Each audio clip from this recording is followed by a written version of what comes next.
something that we take for granted in Uganda, and that is the juicy pineapple. Uganda has the best pineapples in the world. There's many visitors I have here from Nigeria. When they come to see me, the first thing they want is the pineapple. And it is a bit discouraging sometimes when you don't see the conversion of that raw material into juice on our shelves. And that requires the process of industrialization to the extent that we have the best weather, the best soils, and everything to go with it. But that process of conversion, that catalytic process that converts that huge 2-kilogram pineapple into a few liters of juice is missing. And for that, it depends on an ecosystem of actors. It depends on the skill that is required to do that conversion, the enabling infrastructure by way of power and roads, the system around marketing those products, and everything else. And we cannot forget in 2021 that the aspect of sustainability is underpinned. Your community relations, what you're doing in terms of labor, and everything around renewable energy is something that the consumer is very keen on knowing. And you will see in this conversation from our keynote, who comes from a large apparels business, that the value chain is something that they don't take for granted. So you as decision makers in this country need to make sure that the process incorporates that. I will end again by thanking, I think I have to thank our sponsors, Sinji, UNCDF, Stanbic Bank, NSSF. We've got partners from UFSA and UIA, UNCCI. We've got the media partners, Monitor and NTV. And this is convened in special partnership with the Ministry of Trade, Industry and Cooperatives. They have representatives here. So with that, I will end my remarks and yield the floor to the MC. I wish you progressive deliberations. Thank you so much.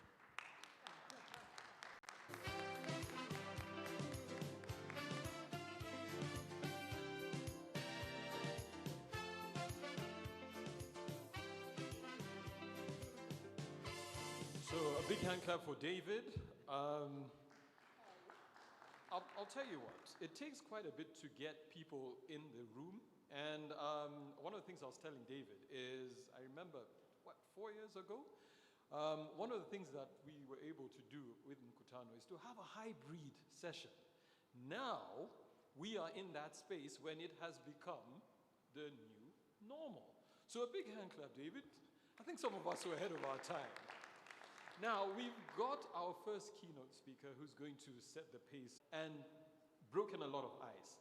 So I would have talked about Msingi, but I'm not from Msingi, so I'm going to hand over to Antoinette. She's online, so kindly look at the screen and we'll have her on. Antoinette, you are welcome.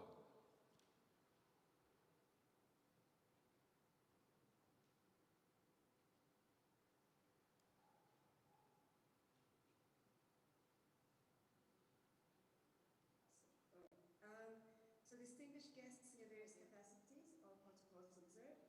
My name is Antoinette Tesher. I'm the director for the Textile and Apparel Program of Msingi East Africa.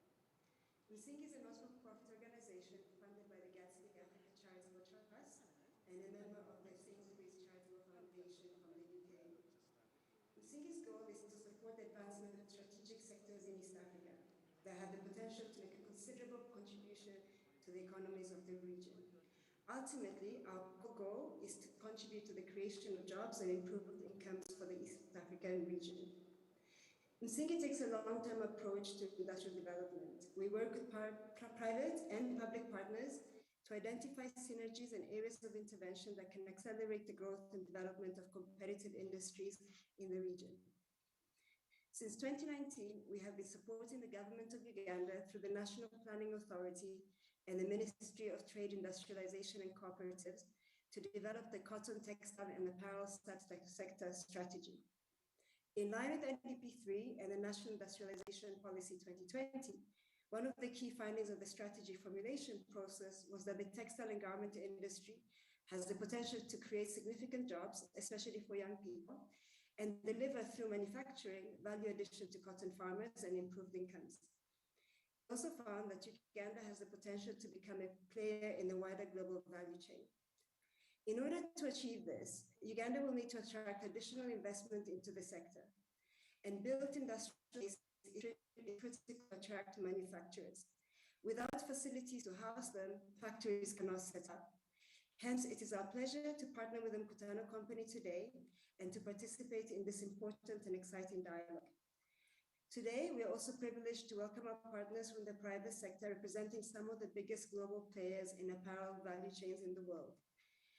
They will shed light on what they look for in industrial parks when they make the investment decision. I look forward to a fruitful discussion today and beyond. Thank you very much.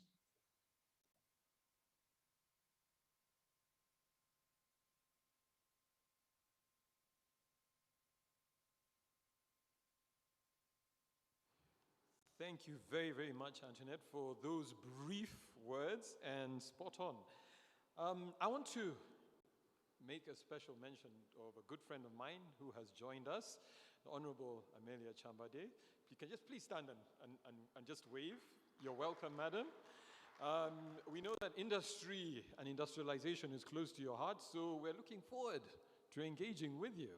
Now, I want to call upon the EU's head of cooperation, Ms. Caroline Andriansen, right? Yes, to kindly come up and also just set a bit of context in terms of what industrialization means to the EU in Uganda. You're welcome. A big hand clap for her as she comes up. She whispered to me that she can dance. But she says not today. You're welcome.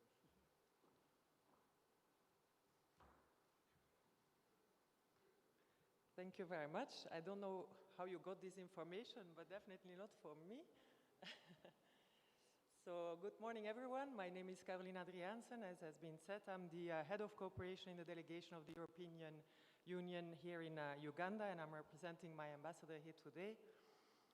Honorable Minister of Trade, Industry and Cooperatives, who is not yet here, I understand, but representatives of the ministry, representatives of the government in general, representatives from private sector, ladies and gentlemen, good morning. I'm very happy to be here today to have the opportunity to contribute to this important debate. Indeed, industrialization is really at the heart, and at the African Industrialization Day, I learned that Uganda now counts more than 5,200 factories and has seen 2 million jobs created following the establishment of the first industrial parks, and this is an impressive achievement. But in the last year and a half, we have all been taken back by the consequences of the COVID-19 pandemic, and we are now looking at how to build back together, how to build back better, actually. And the European Union that I'm representing today is more than ever committed to support the inclusive and sustainable industrialization of Uganda as one aspect to already refer to the link between industrialization and sustainability and inclusion. Indeed, for decades in Europe and many other parts of the world, industrialization has come at the expense of the environment. Today, the European Union is positioning itself as a leader in the global fight against climate change, with a very ambitious target of becoming the first climate neutral continent by 2050. So we would really like to encourage Uganda to learn from our mistakes and, without compromising on its development objectives, to pursue a more green and sustainable path to growth. And this is not only a responsibility of governments, it is a responsibility of all stakeholders. And in our view, the private sector has a key role to play in this agenda. The European Union, in that context, is funding a number of programs and initiatives in the area of private sector development, access to finance and trade that are contributing to the sustainable industrialization of the country. We support the cocoa, coffee, beef value chains, provide direct grants and loan funding to businesses, with special incentives for green investments. We develop a number of regional economic corridors with rehabilitation of the railway between Truro and Gulu, the construction of the Gulu logistics hub. These are all initiatives that contribute to that agenda. Today I would like to zoom in on two specific initiatives. First of all, since 2020 we have been partnering with the Global Green Growth Institute for the implementation of a program which is called Greening Uganda's Urbanization and Industrialization. We are investing €5 million to support green city development, green industrialization, efficient waste management, and green growth integration into planning and budgeting. And one of the concrete results we want to achieve is the formulation and implementation of green development and investment master plans for 4 industrial areas in Pakwach, Gulu, Entebbe, and Soroti. Through this intervention, we are of course supporting the operationalization of the Ugandan Green Growth Development Strategy, and the full implementation of these interventions, the Green Growth Scenario, is expected to enhance the national GDP by 10% and deliver an additional 4 million green jobs. The second initiative I wanted to highlight today is the Sustainable Business for Uganda platform, SB4U as we call it. We launched it together with the European Union and the Private Sector Foundation Uganda, who are present here today as well, I understand, in March 2020 at the first ever Uganda-Europe Business Forum held here in Kampala. And the overall purpose of the platform is to promote partnerships between Ugandan and European private sector, improve the way we do business and attract more investments, and partner with the government stakeholders, public-private, bring together public-private stakeholders around the table to reflect on the bottlenecks and challenges for the business environment and sustainable investment here in Uganda, and to push policy on these aspects. We have created a platform for dialogue, as I said, by bringing together public-private stakeholders, and we are setting up a number of working groups on 4 main areas that are critical for improving the business environment here in Uganda: access to finance, skills and attitudes, transparency, and trade and investments. And these groups will produce recommendations that will directly feed into the policy discussions at the highest level. We are looking at taxation regimes. We have also involved the Investment Authority, Ugandan Investment Authority, others important players like National Planning Authority. Taxation regime and incentives, lack of technical and business skills, the gaps, where can we fill the gaps? Access to finance as one of the main bottlenecks to private sector development and investment. The signature of the Economic Partnership Agreement between the EU and East Africa. Another objective of this platform is to help companies, Ugandan and European companies, to invest and export more.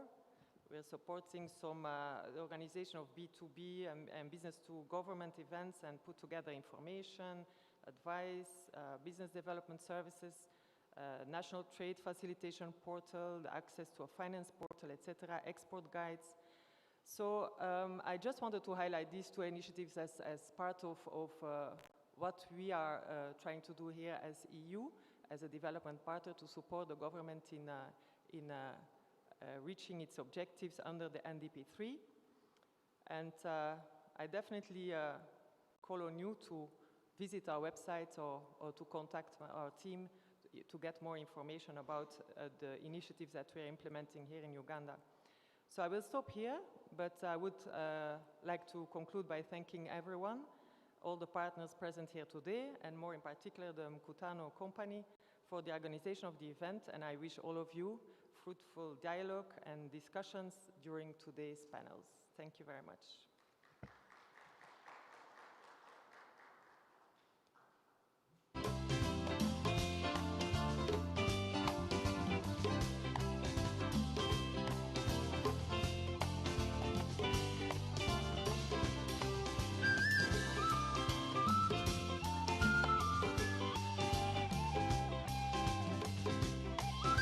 Thank you very much. A big hand clap for Caroline for that. Now, industrialization. We're talking about sustainable industrialization. Just as Caroline has mentioned, it is a big thing. It is going places. Now, I want to call upon somebody who has been at the heart of the drive of industrialization in Uganda.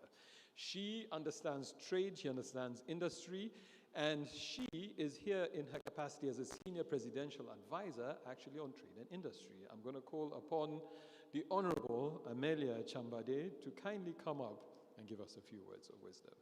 A big hand clap for the Honorable.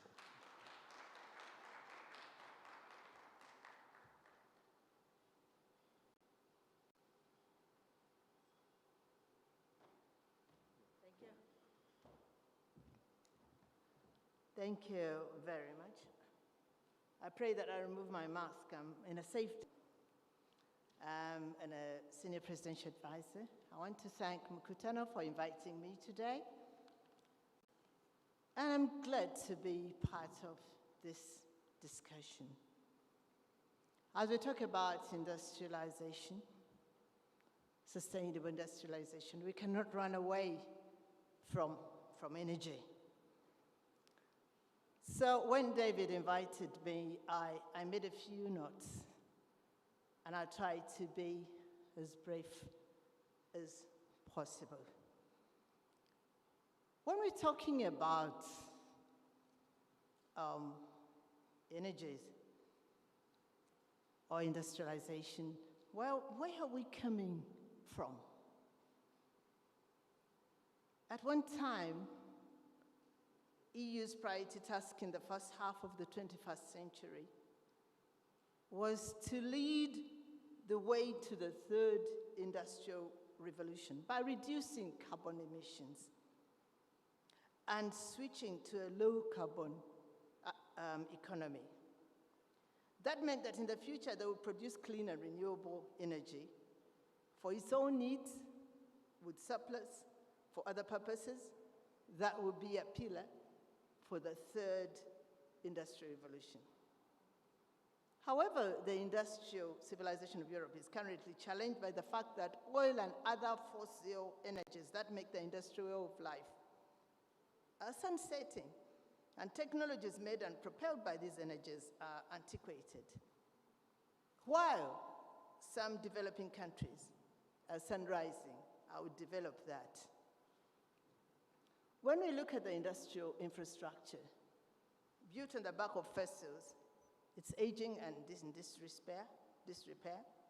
For example, look at the textile industries. Most of them are under fossil, but are shifting to other countries like China and others.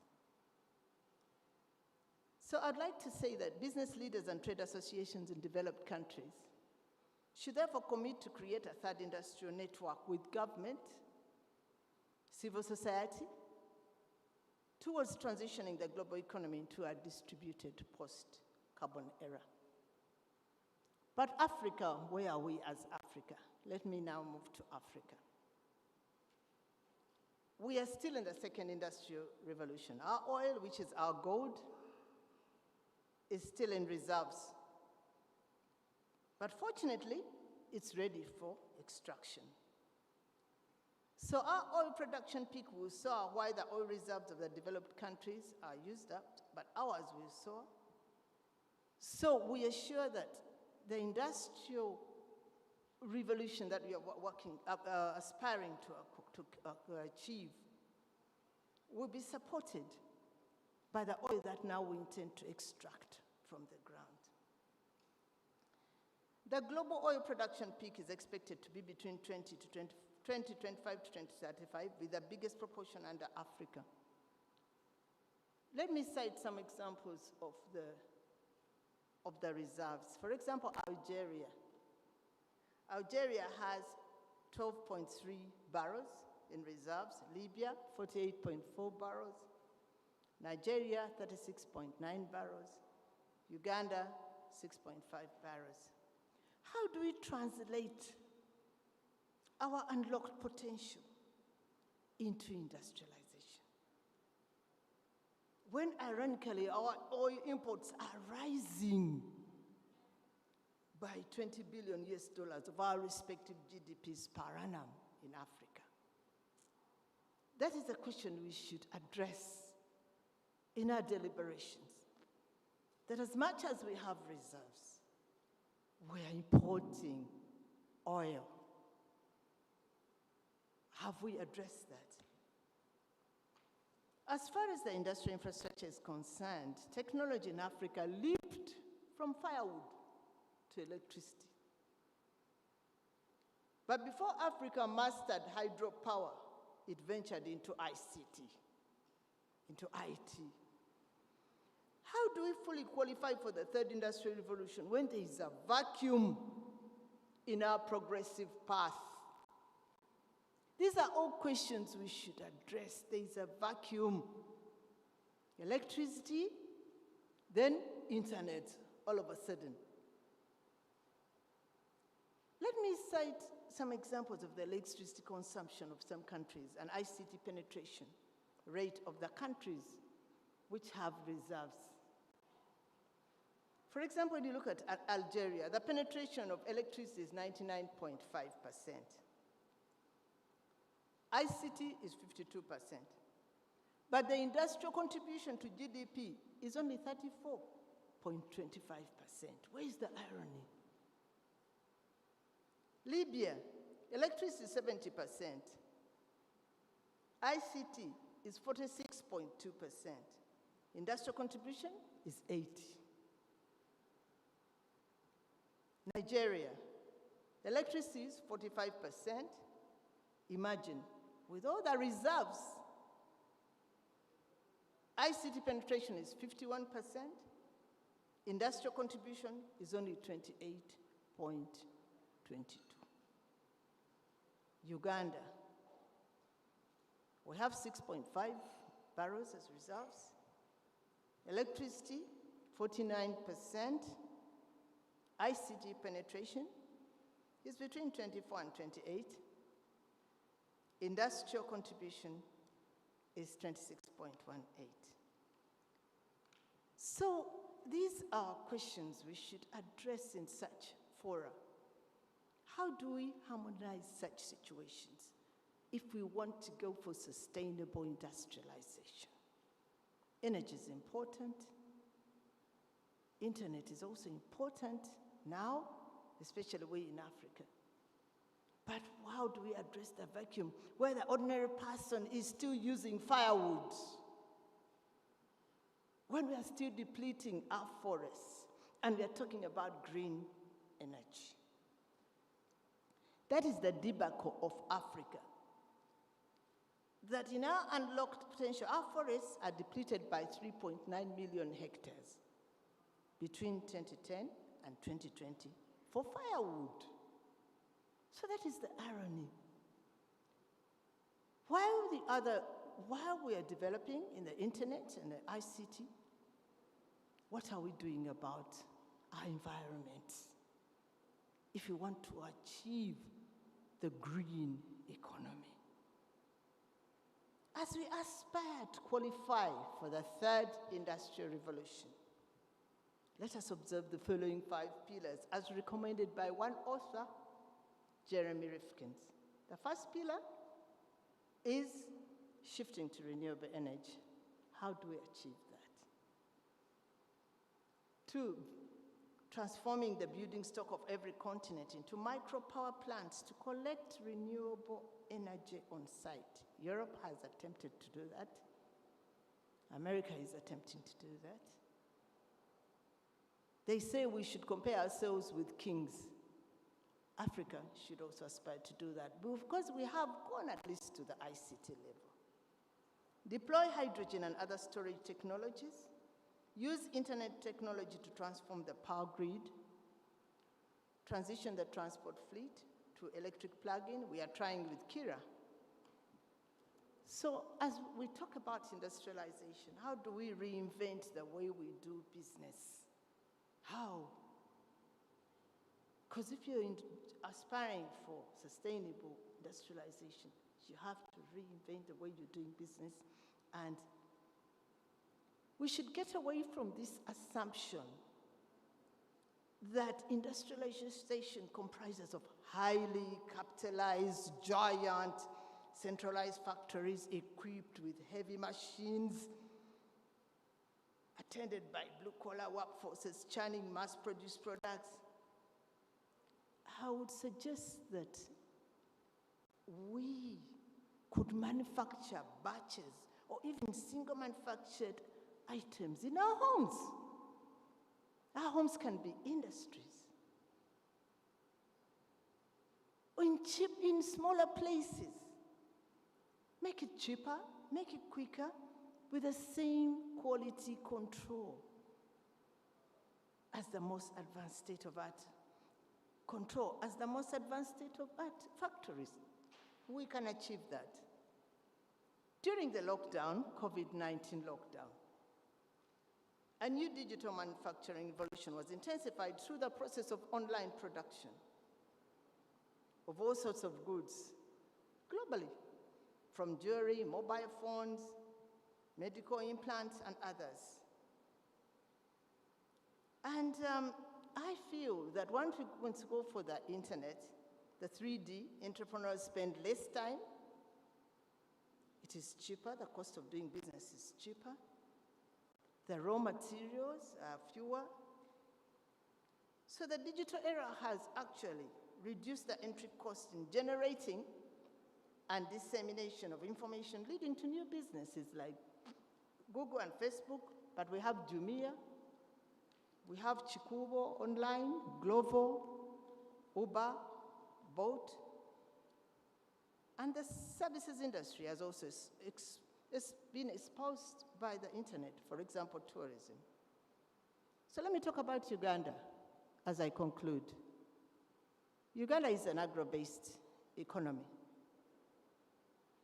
Talking about going green, most farms engage in ecological agricultural practices and utilize natural and organic farming methods.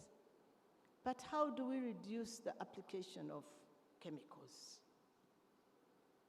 We import these chemicals, organic commodities from you.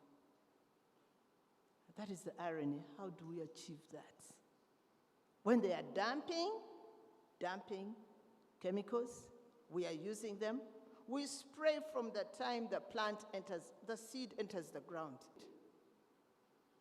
So, is Uganda on the right track of going green?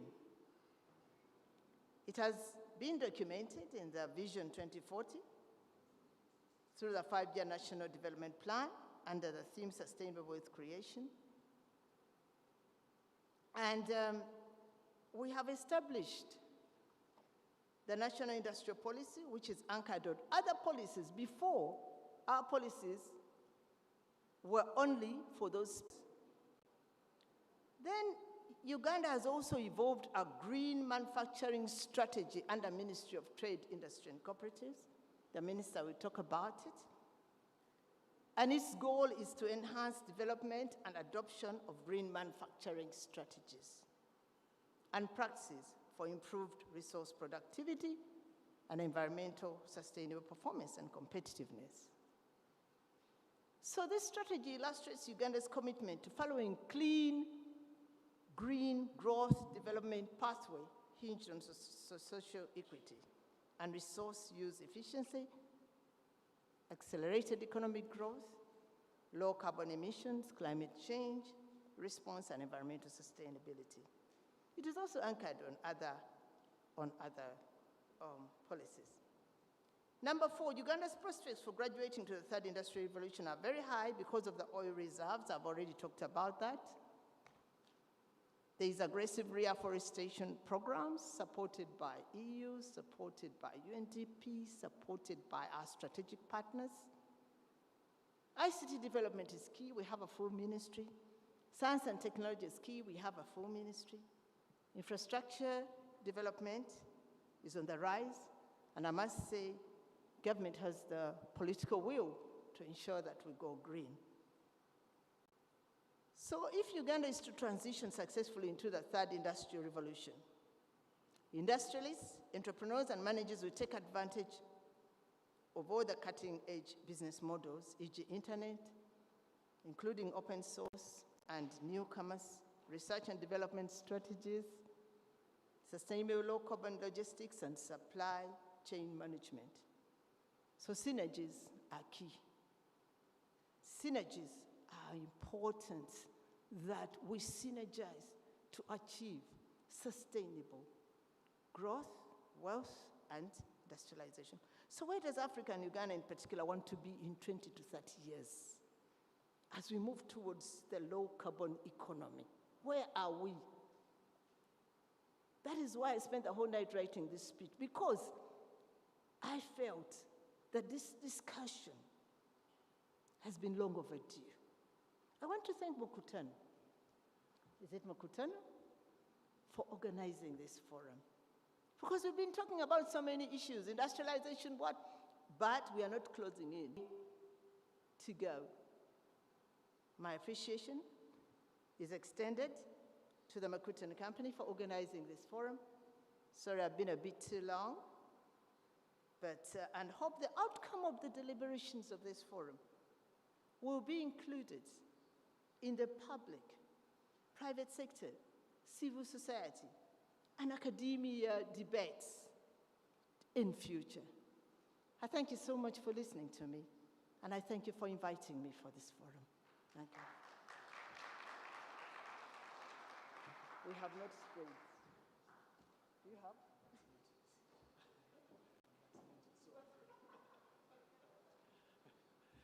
Thank you very much, Honorable Chambade.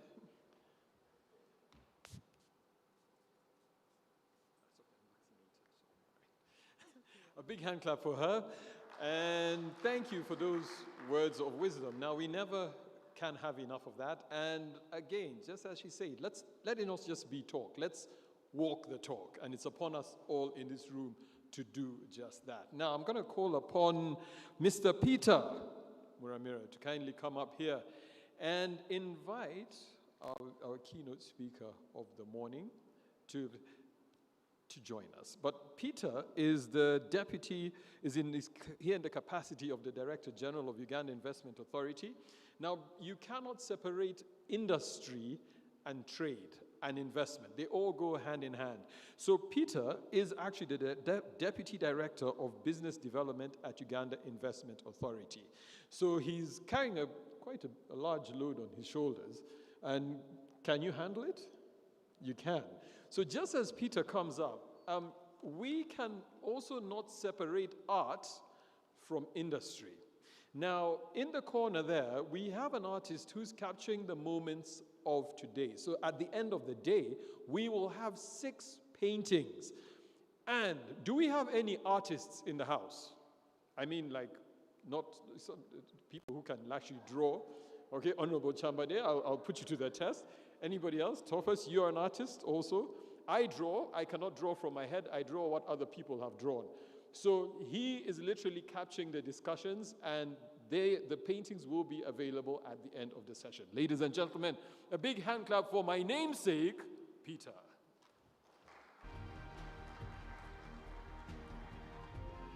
Thank you. Let's appreciate Peter a lot for this morning's contribution. Peter, thank you very much. Senior government representatives, I am aware there is a representative from the Ministry of Trade, Industry and Cooperatives, Madam Chairperson of the National Planning Authority. In this room, there is also the founder and, of course, the creator of Mkutano, who has been very visionary, David Ofunji, my brother. Thank you for also inviting our good representative this morning from Misiji. Madam Carol, thank you, representative from the EU, ambassador and the delegation with whom you've represented. Presidential advisors, Madam Susan Muwezi for AGOA, Honorable Mary Chambade, Industry, Madam Dr. Theo Twenjiri, ICT, I recognize you. Other representatives of the ministry, departments, and agencies present. I've seen my colleagues from Free Zones Authority, our development partners that are behind this big push of industrialization. The representatives of the private sector present in this room join me to welcome in her distinguished capacity, Dr. Professor Pamela Mbabazi, to give her remarks. But before she comes, allow me to also mention that at Uganda Investment Authority, the assignment from the President of the Republic of Uganda is to plant 25 industrial parks in the next 5 years. So when I see the map behind me, I think competitiveness. How do we attract the right industries in these industrial parks? How do we invite and attract and promote the best investors for our country? How then do we become competitive so that Uganda is the best country and the destination for investment? At the back of it, what I agree 100% with the representative, Madam Caroline, is the issue of sustainability. How do we make our industrial parks remain sustainable over the long term? No better person to address these issues than the anchor of planning, Professor Pamela Mbabazi. Please come and address us. Thank you.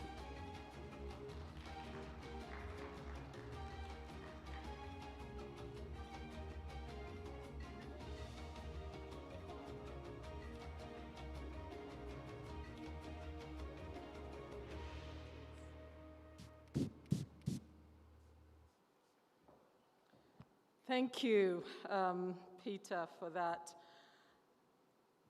A very good morning, distinguished participants, ladies and gentlemen. The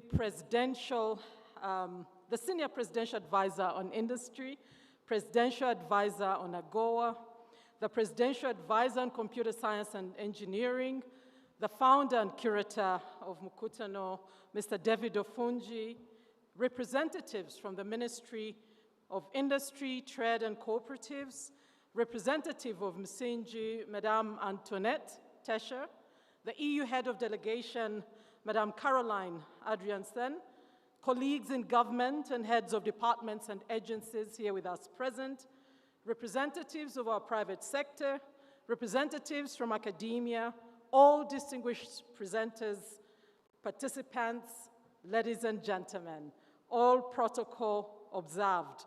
Permit me, first and foremost, to thank our hosts, the Mkutano Company, for organizing this very exciting, but at the same time important meeting to discuss industrialization.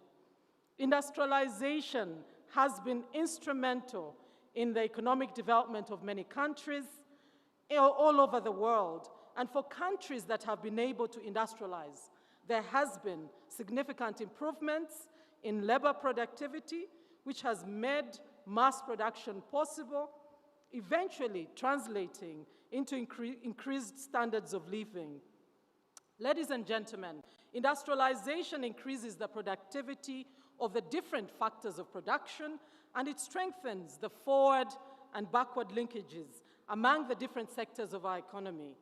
With a huge agriculture and mineral potential, good weather, a young and expanding population, and our strategic location at the heart of Africa's regional blocks, development of a robust manufacturing sector is expected to accelerate Uganda's attainment of its socio-economic transformation agenda, and manufacturing forms the core of our industrial sector.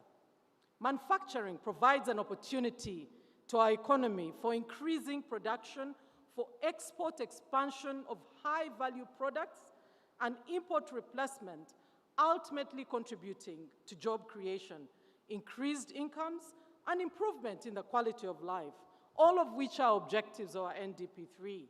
However, manufacturing in Uganda is dominated by small and medium enterprises, what we commonly refer to as SMEs. And these make up about 93.5% of firms operating in this sector. And as a result, these SMEs are usually not able to reap the benefits of economies of scale, and given the strong correlation between farm size and export capacity, these SMEs have had very many difficulties competing internationally.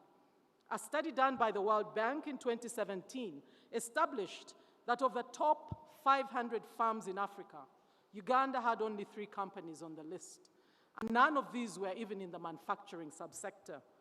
So, ladies and gentlemen, furthermore, manufacturing value added per capita remains low in our country at around US$27, compared to US dollars 57 for low-income countries and US dollars 1,277 for the global average. In addition, medium and high technology activities do not play a major role in our manufacturing exports, constituting just 13.8% of total manufactured consist of simple consumer items which can be produced locally, as opposed to importation of complex intermediate inputs and machinery that cannot easily be produced locally in the short term. Among the top 8 imports by value, only 2 commodities could in some ways be used in the manufacturing process, as in machinery specialized for particular industries, comprising for only 4%. Distinguished participants, ladies and gentlemen, challenge our thinking and see more is the fact that this, summarize a few for you. One is the National Industrial Policy of 2008, and this largely focused on value addition and increasing proportion of manufactured goods in both exports and GDP, as well as competitiveness. The second is the National Trade Policy of 2007, which was enacted to support the productive sectors of the economy to trade both domestically and internationally. The third is the National Strategy for Private Sector Development, 2017-18 to 2021-22, and this is aimed at supporting the development of a competitive private sector for inclusive. My preliminary analysis points to 2 factors, and this is what we need to really try to discuss and engage and unpack and find solutions to. One is the concentration on trying to produce and export low-value, minimally processed exports. A quick analysis of world trade indicates that about 70% of the value of world trade takes place in intermediate inputs, parts, and services, not in finished goods. And therein, to me, lies our strategic direction as a country.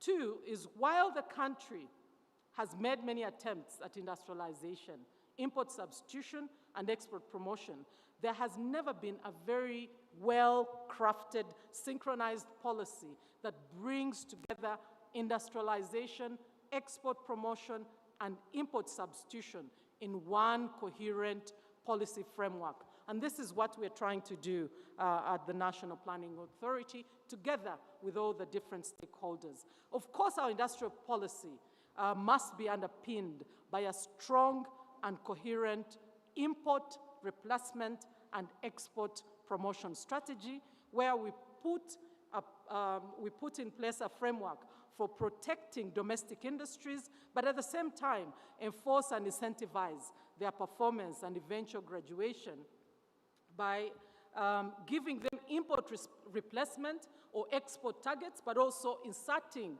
a sunset clause in the policy framework that will ensure these protected industries do not stay protected forever.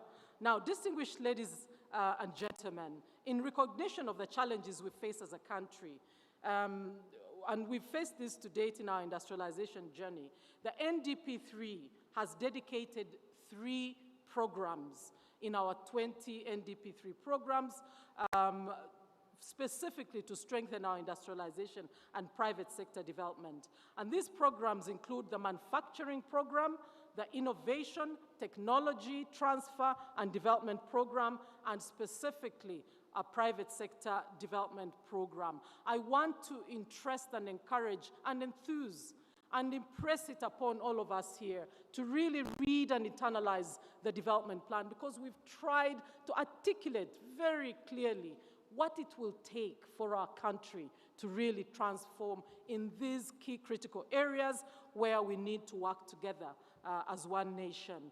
Through these 3 NDP3 programs, we've also put in place plans to support particularly the private sector to drive growth, but where not possible, under the NDP3, government will participate directly in the development of our manufacturing industry for export expansion of high-value products and import replacement, ultimately creating jobs, but also increasing incomes and improving the quality of life.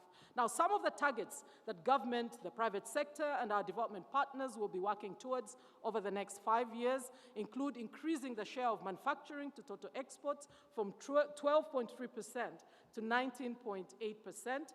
We also intend to increase the industrial sector contribution to GDP from 27.1% to 28.6%, increase the share of labor force employed in the industrial sector from 7.4% to 10%, but also increase manufacturing and value added as a percentage of GDP from 8.3% to 10%, and also finally increasing spending by both government and the private sector in research and innovation. No country the world over has been able to industrialize without. This is where going forwards as government, money is being ring-fenced to ensure that our universities really work much more closely in ensuring that they support the industrialization process of this country.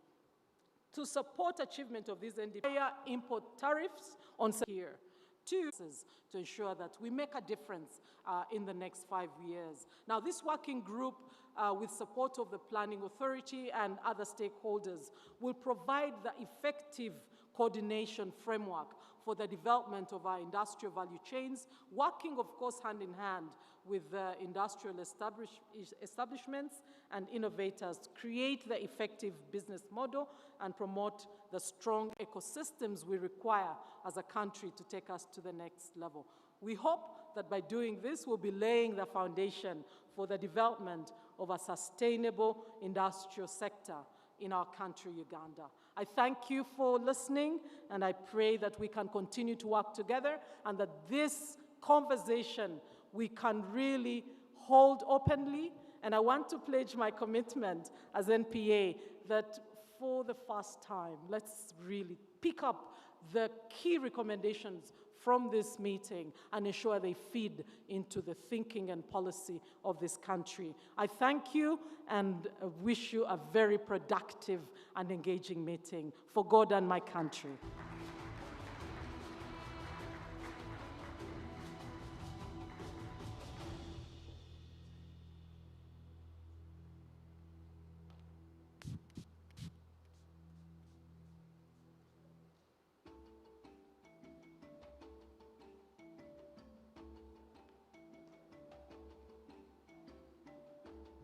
Thank you very much. A big hand clap for Pamela, Professor Pamela.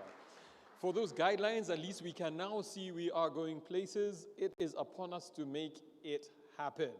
Now, Mkutano comes from a Swahili word which directly means meeting. Now, we have a meeting of people here.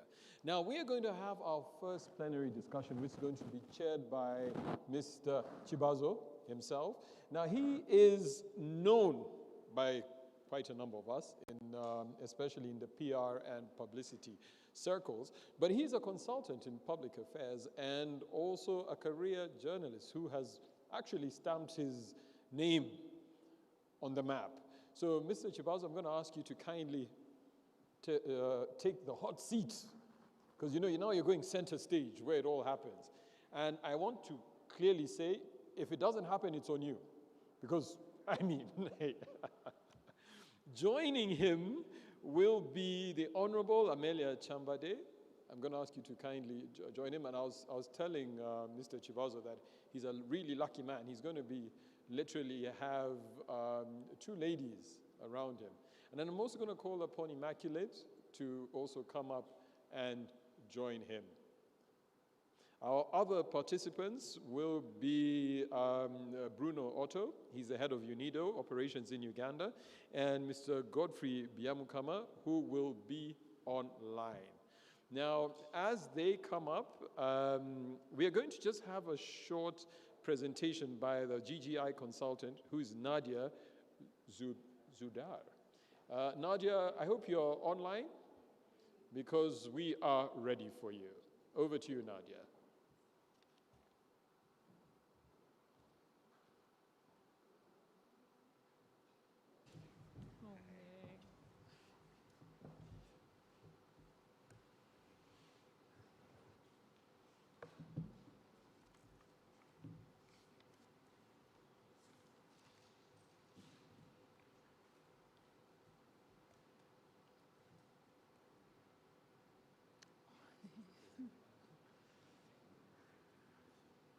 Do you see my screen? Yes, we do. Okay, thank you. So I've been given 5 minutes to introduce you to Eco-Industrial Park, so it's a bit short. Basically, the aim of my speech is to tell you about green industrialization and green industrial parks. Uganda has been already engaged into green industrialization, so it's not completely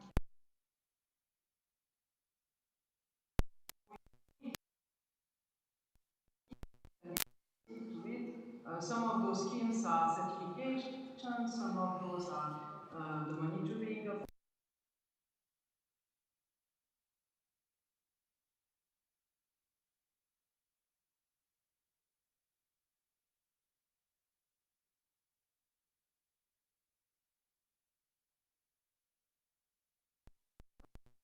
we adopted also with GDGI, that is to define an eco-industrial park or green industrial park as a community of manufacturing and service business that share a common property, but especially that do seek jointly to enhance environmental, economic, and social performance through collaboration. And this collaboration takes many forms. You have here in this diagram, you see that at company level, we will engage into resource efficiency and cleaner production. We call this RECP.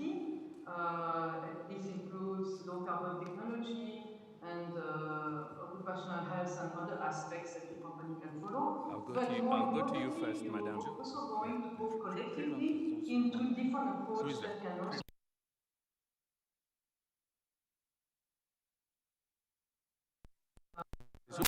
this of the flow of material and energy for the whole connectivity Okay, so now of we business. have And to put Madame, the two infrastructure ladies, together, that's usually and Trirak, as a single. and Hello? Godfrey Yes, sorry? Diamkanizera. He's online. Okay, they're going to come up as soon as. Okay. Shall I continue? No. I'm going to. Shall I continue? I'm giving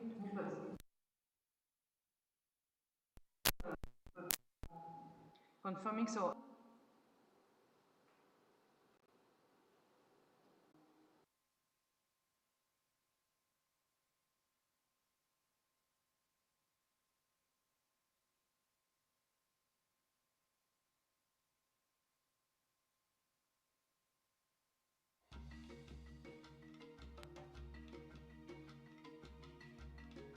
Yes, shall I continue? My micro has been deactivated.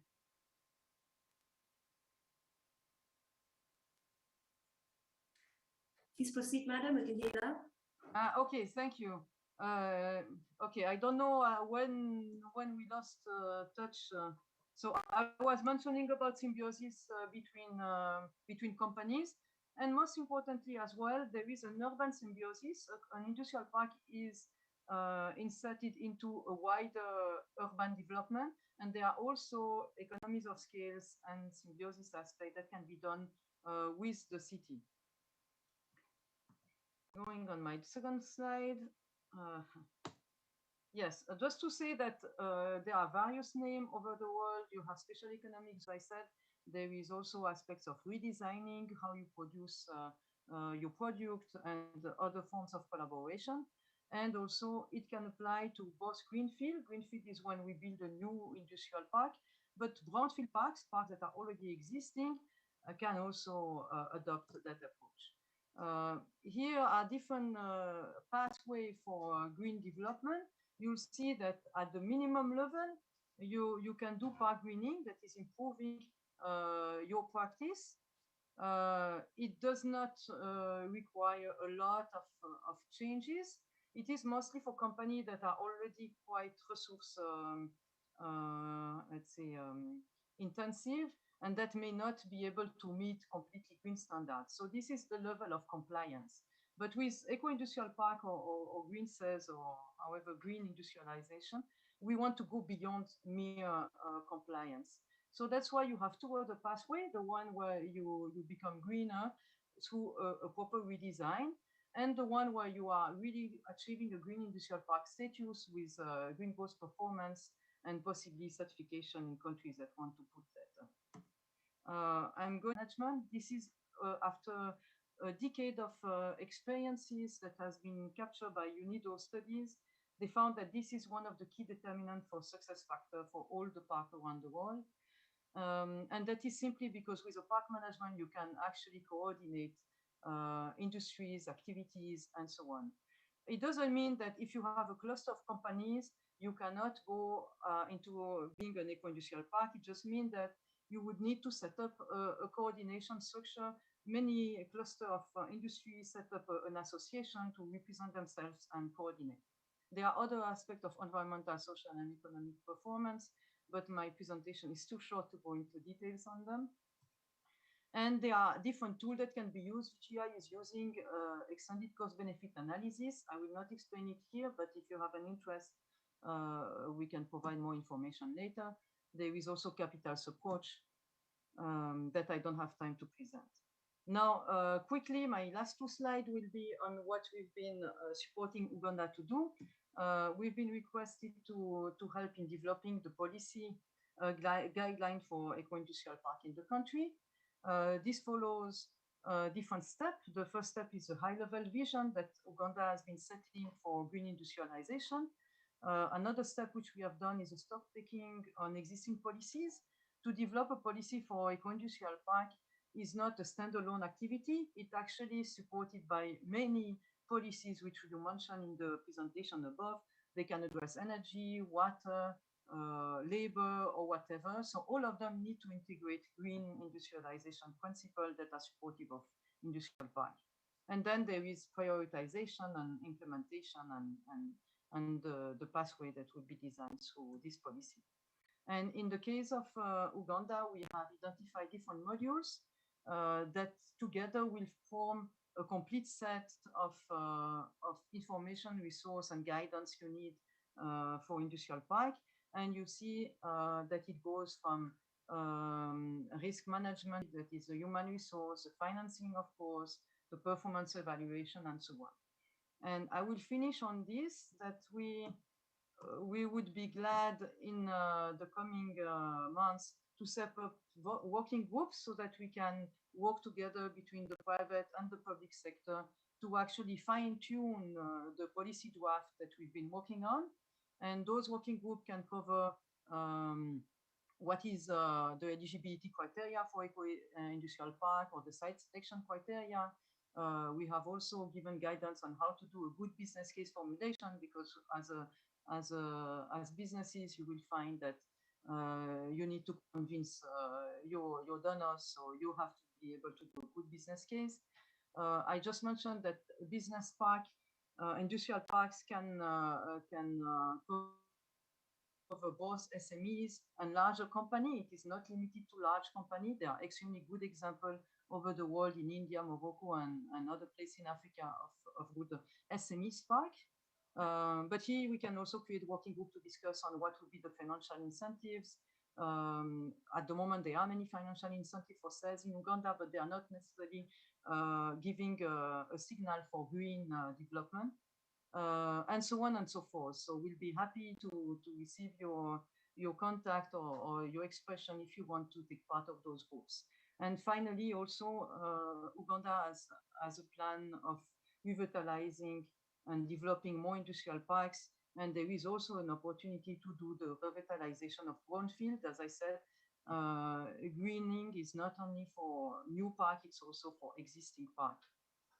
I'll stop here and do not hesitate to write to us, to GGGI. We have our contact here, and you have my contacts with the presentation if you need more information about eco-industrial parks. Thank you very much.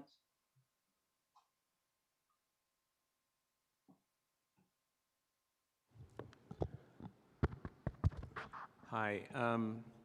Thank you very much, Nadia. Good morning, everybody. And we now sort of come to the part of the proceedings this morning where we hope to sort of have an engaging discussion. My hope is that we've got 2 people in the room, but of course we've also got, this being a hybrid event, we'll also have some people who are going to be on screen. My name is Joel Kibazo, and I'll sort of help guide this. And please feel free to ask any questions that, or sort of be able to sort of covered on screen. And my hope is that we shall have 2 of the members coming up. But just to at least to start us off here in the room, we have Madame Amelia Chambade, the Presidential Advisor on Trade and Industry, and I think really she needs no introduction, having spoken earlier, but also most of us in the room, I think, will be sort of very familiar with her work. And to my left, and possibly to your right, if you're watching on the screen, is Blessing Owomugisha, who is the Secretary General of the Uganda National Chamber of Commerce and Industry. Can I just check with the technical team, have we got the other people up on screen? And are they, I was told that I think we should be having Mr. Parekh Goel, the co-promoter of Concord Environment Systems in India. Hi, very good to see you this morning. And of course, good afternoon to you. And we've got Mr. Godfrey Byamukama from the Ministry of Finance, who I hope is around as well. Okay, there you are. Very good. So let's start in the room. And Madame Amelia, I thought it's only appropriate because you've been also in charge of industrial policy at one point in your long distinguished career.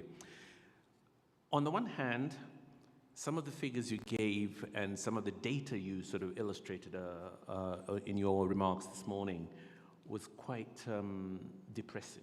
If I mean ICT, I think it was 24 to 25%, 3%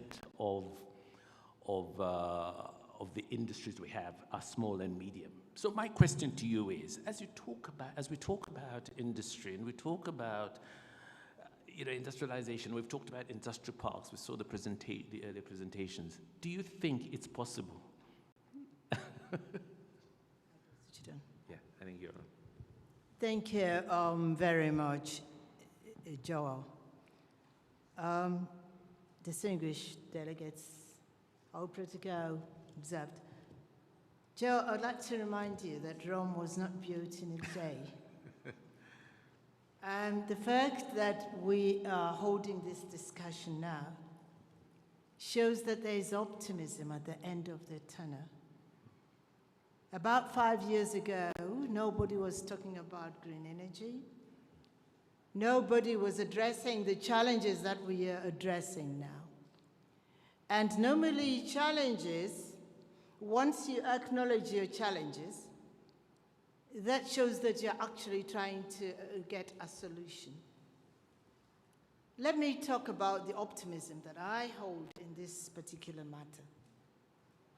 At the moment, we have a green manufacturing strategy, which we didn't have last year, which we didn't have a few months ago. And this was supported by our strategic partners who have the expertise. EU, UNDP, UNEP, Switch Africa Green.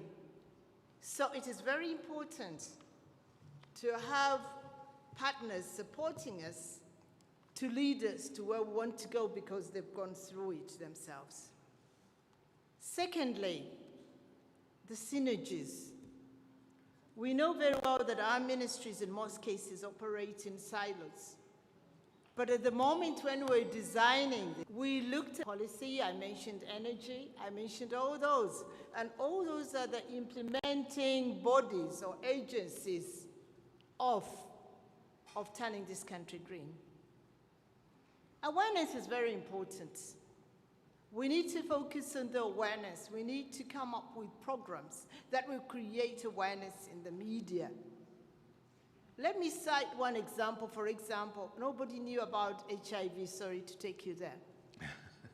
Nobody knew about HIV, but because of the media, because of the dissemination of information, the promulgations made, the political will and all that, we were able to achieve whatever we did at that point. Enhancement of research and development. That one is exhibited through the fact that we have already established a Ministry of Science and Technology, which wasn't there a few years ago. So that shows we know where we're going. There is a direction. Another one is IT. We never had an IT ministry, but we realized that communication has come on board so fast. But how do we develop it? We created a platform for it. Renewable energies. We didn't have solar, but now we have solar in place, wind technology, and other technologies are coming on. I'm not an expert in energy, but I feel that some of those energies are also going to create this platform, and they're going to reduce on the depletion of the forests. I want to thank the Ministry of Environment, because it has come out aggressively to give out seedlings in all over the country actually, to replace all the trees that were depleted. You could see my figures were mainly Africa, but I cannot say Uganda is in. Financing is another key area that now we must address. Government is key on that, as alluded to by my sister when she was presenting some of the programs there. So that one is also there. Enhance compliance with manufacturing enterprises. Infrastructure development is on the rise. Air, energy, and all that. So it is not as depressing as you might think.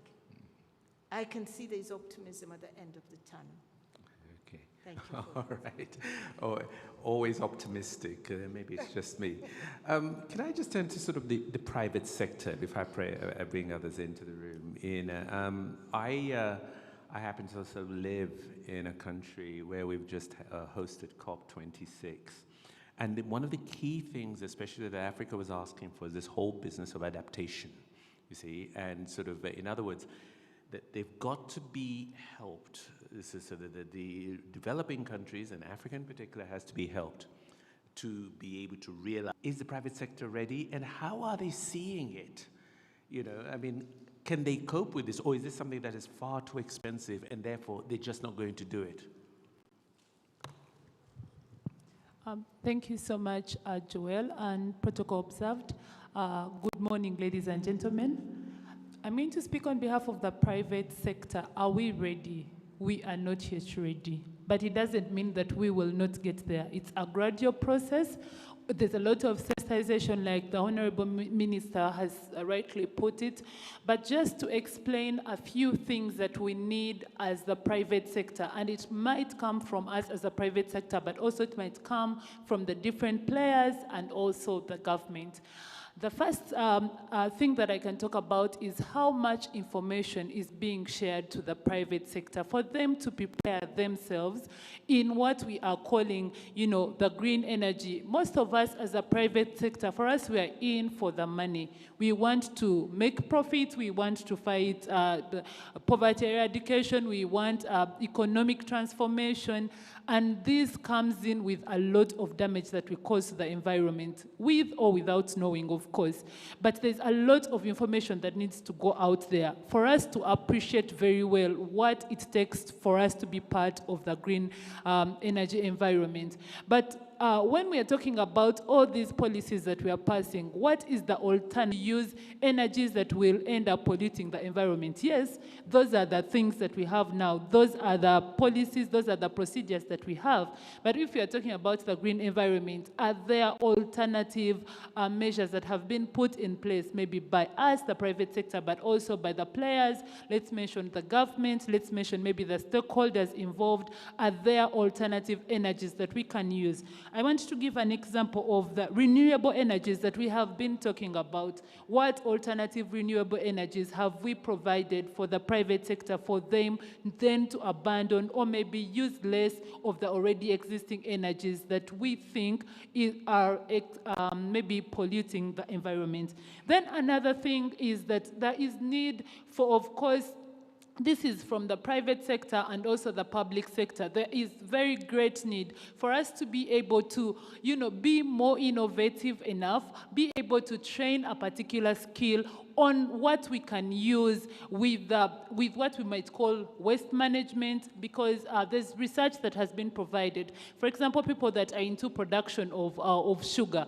Of course, there's a lot that they leave as waste that ends up, damaging the environment. But research has shown that there's a lot that can be turned. There's a lot of that residue, what it can be turned into. But for us, as people in production, we don't have it. So we are just making sugar and then dumping the rest of the things. So there's a lot of skilling that needs to be done in line with innovation, in line with the research of what we can use with what we call damaging the environment, because I know it can be turned into some other alternative way of making profit. Then, of course, we are talking about the high-level discussions that we have in line with policy. It is very, very important for us to have the policies. But for us as business people, we will not understand the policies. They are passed on high level. We want it to be brought down now to the business community. How do we appreciate those policies that have been passed by the high-level people? We will sit with the government. The government has its own policies. There's a strategy that has just been passed, the green manufacturing strategy, which is very, very good. But as the private sector, do we actually appreciate what that strategy means?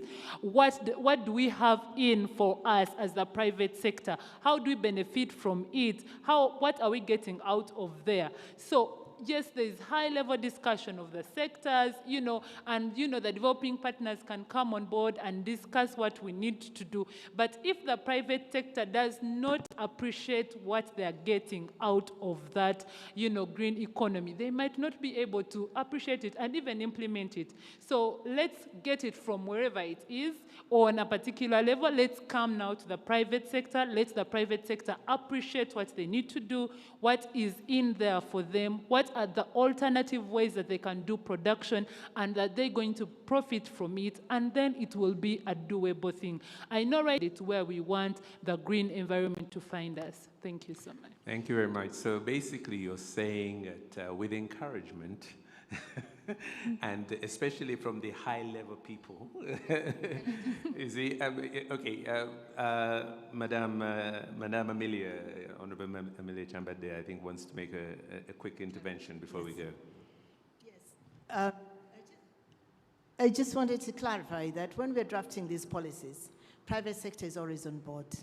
They always have a representative from OMA, a representative from private sector foundation, a representative from different sectors. And most of the input concerning industries is given to us by the private sector. I just wanted to correct that. It is not the high-level people who sit there and discuss. We'll come back to that. I'm sure Blessing would like to respond to that. Let me just go to the Ministry of Finance, and I think Godfrey Biamkama. I don't know if he's still with us on screen. Sort of. Anyway. Can you? Yes. And actually everybody has, is this whole business of financing. Now, to what extent, as you as Ministry of Finance, are you even thinking of breaks, 26, right across this nation? But what are you as Ministry of Finance doing to enable any of this to happen? Are there tax breaks? Is there help to the private sector to ensure that we are into an ecosystem that will be sustainable? Thank you, Joel, and the fellow panelists. First of all, I want to say all protocols observed and appreciate the organizers of this meeting.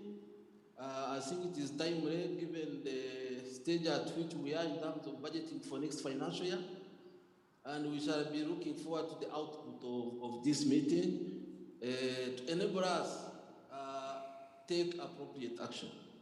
First of all, I want to say that to achieve sustainable development, we must tackle whatever is available. They will go to swamps looking for gold. They will burn trees and get charcoal, all that kind of thing. But back to the question, are there breaks? Are there incentives? Yes, government over time has put in place tax incentives, provided free land for investors to come and establish. But I will say that these are not enough. They are not enough because they are there to fill the gap that exists in terms of, say, good infrastructure, in terms of development partners. And right now we are working with the World Bank to come up with a project that is going to provide cheap capital for industrialists who come and establish in industrial parks. Yes, you can have an industrial park, but if you don't have cheap finance for investors to come and establish and add value on the raw materials, then you are not going to be sustainable. So what I'm talking about is that through such a project, we shall have investors, both domestic and foreigners, accessing cheap finance to come and start manufacturing. And once you do that, there will be both forward and backward linkages, and this will translate into increased incomes, increased employment, and poverty will reduce. Once it reduces, we shall have sustainability. And that's what the budget theme is all talking about. If you are talking about industrialization for inclusive growth, employment, and wealth creation, to me, you are talking about sustainable industrialization. So in brief, what I'm saying is that government, yes, is looking at establishing about 25 industrial parks, but we are putting in place measures to ensure that this is done sustainably. And one measure that we are looking at is creating a fund that is going to finance studies through National Planning Authority, studies which will inform the establishment of these industrial parks at different zones across the country, and these industrial parks should take into account the kind of value chains in those areas that will support what I'm talking about in terms of poverty reduction. And once you do that, definitely you expect that the economy will become inclusive. Everybody that produces will have what sell their produce. We add value and start exporting, not unprocessed products, but products which have can generate more income for the country.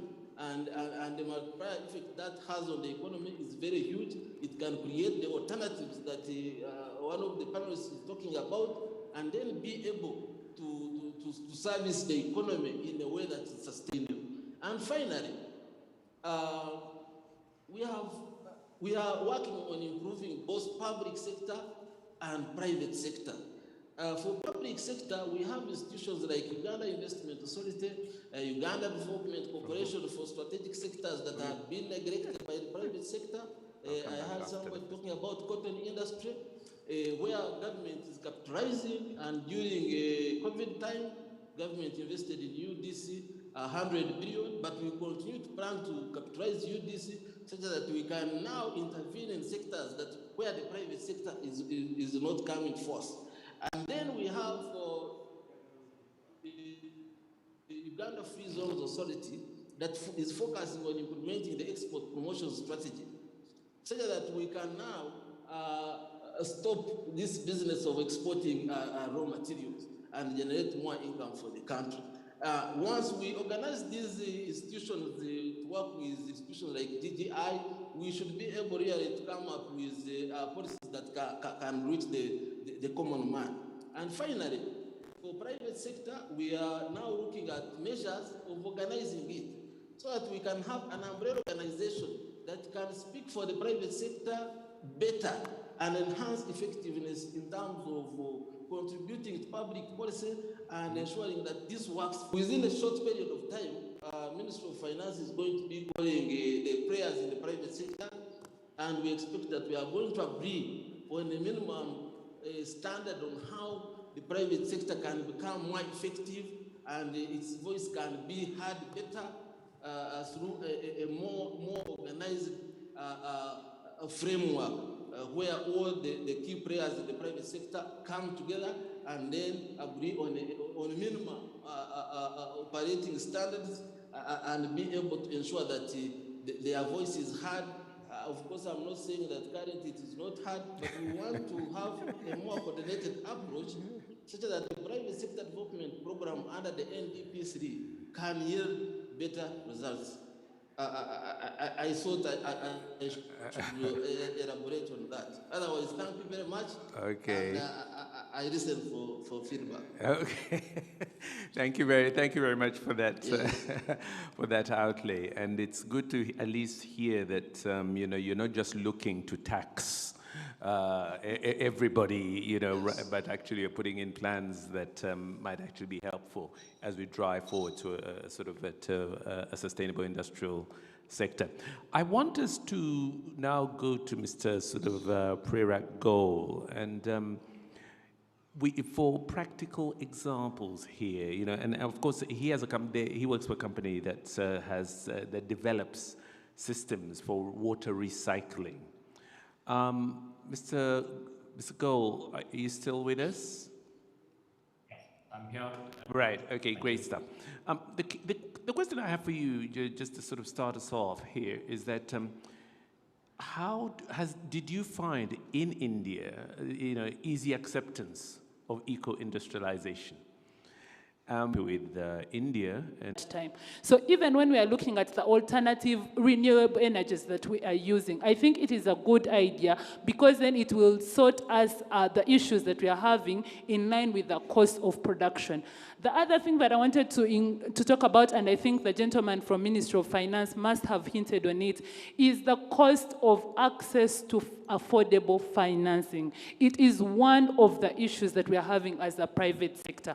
One is that we do not have reliable financing, but also the cost of accessing that financing is a very big problem. When you compare it with other developing countries, by and large, in maybe east of Asia, China, India, you will notice that our private sector does not have loans. There are very many. The procedure is very long, and also the interest rate in Uganda today, we still have almost the highest interest rate in East Africa. So it is very important. Yes, I know that the government has deposited, capitalized UDB, and so many other development banks, but it is very important for us to know that the finance that we need is not just finance.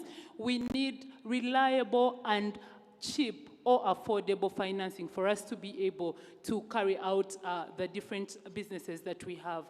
That is what I wanted to hint on. All right. I think I noticed, before I go on, I think I noticed Prerak Goal. You're back with us, aren't you? You see? Now, okay, now, Mr. Gold, did you hear the question I posed earlier on? I was asking if, my question to you was that as somebody who sort of is involved with a company that develops systems for industries such as water recycling, to sort of help companies and industries to sort of move into the sustainable area. Have you found it easy? Do you find a level of acceptance of, say, Absolutely, Joel. Thank you for your question, and good afternoon to everyone on the panel, and distinguished guests, and all authority, commendations to everyone. So basically, I'd like to talk about our experience in India, and I think, the way we've seen it is, sustainability is all about matching, for private sector, matching the commercial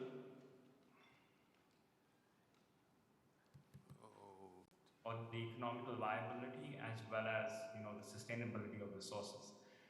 We started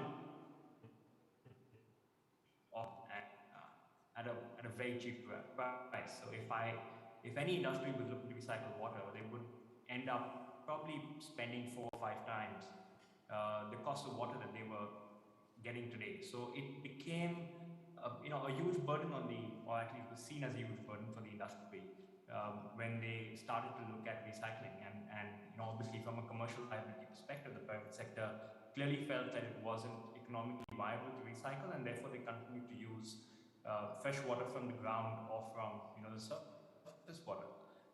Being the country that we are and the water resources that are available, water started getting stressed very soon as industrial growth picked up in the country.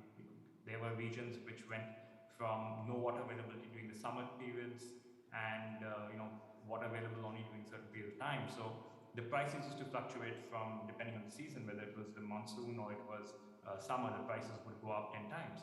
And obviously water availability started going down. So it was only when the government started, bringing in regulation where private sector had to comply with, certain requirements, like certain legislations, that you could see that there was improvement in the acceptability of the private sector to opt for these solutions.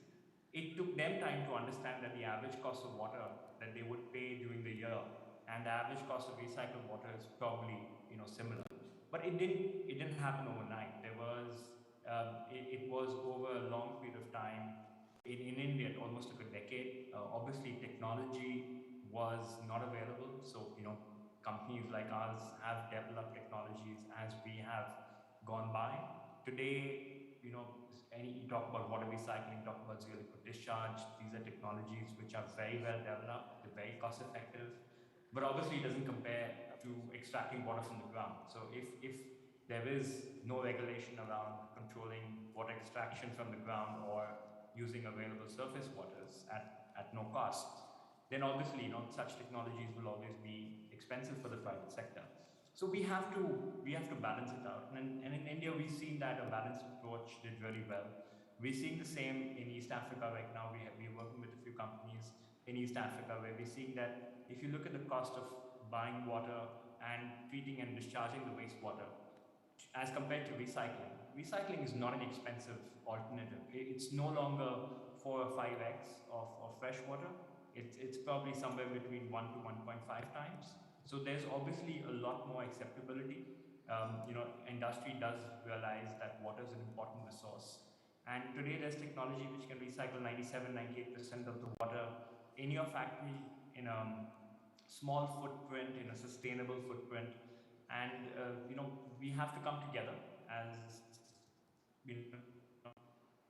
government and industry, look at the steps that we can allow industries to take.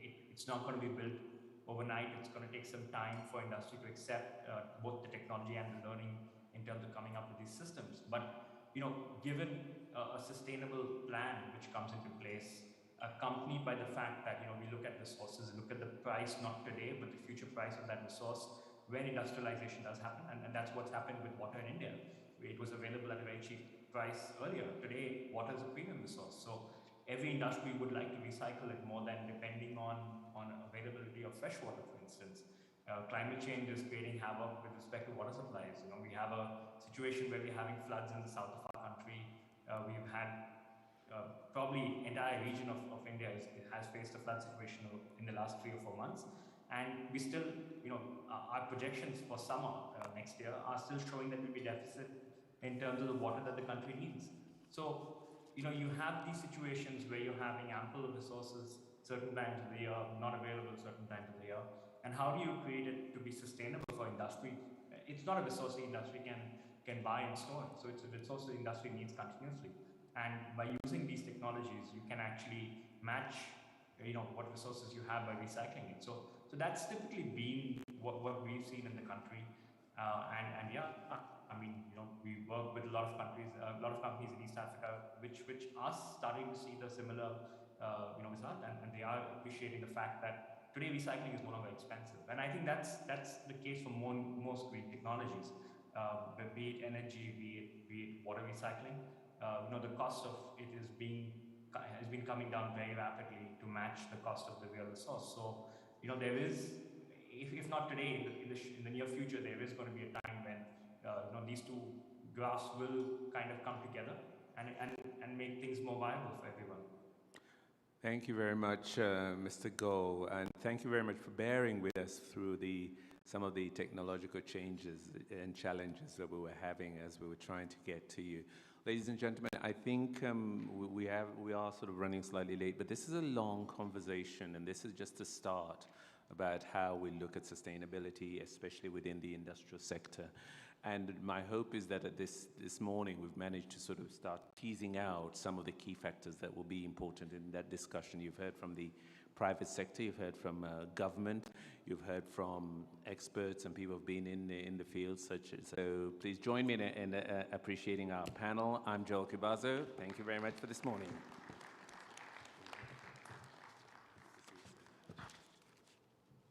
A big big hand clap for Mr. Chibazo. First of all, I think you're the luckiest man in the room. You've been sandwiched by two beautiful ladies. I mean, hey, come on. It doesn't get any better than that. But thank you very much. No comment. Also. Thank you very much, ladies, for that insightful engagement, and also to our online participants, the two gents. Thank you very much. It begins with one step. I mean, and we just have to take that step. There are no two ways about it. Now, we have been for a while talking about, it's okay, you can be able to calm down. We have, for a while, we've been talking about industrialization, and one of the things that the government of Uganda has been engaged in is what is called AGOA. Now, the AGOA initiative has been an ongoing initiative. A lot of people don't quite get it, and some people don't even know it still exists. I come from the school of thought because there's a saying in my language that says, if you're not in the forest, the tree cannot fall on you. So now that we're in this forest, I'm going to call upon Madam Susan Muhwezi to kindly come up as the presidential advisor, senior presidential advisor in charge of AGOA, to tell us a little bit about AGOA and also introduce our next speaker. A big hand clap for Madam Susan Muhwezi.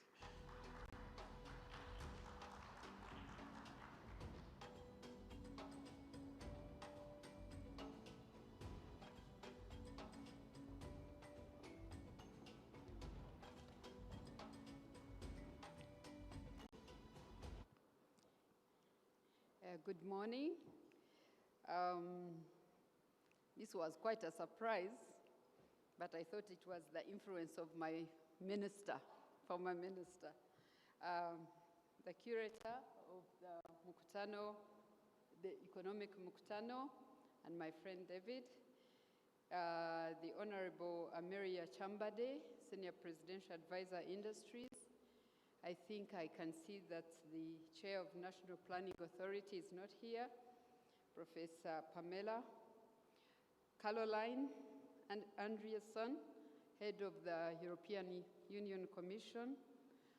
I see Uganda Investment Authorities represented here, and the private sector protocol observed. AGOA. I believe everyone knows that AGOA stands for African Growth and Opportunity Act. It's an initiative that was given to about 40 sub-Saharan African countries to export duty-free and quota-free to USA. A huge market.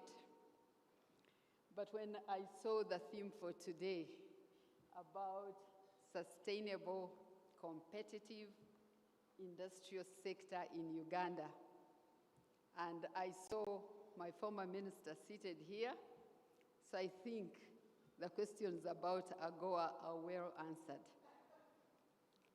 Is Uganda competitive?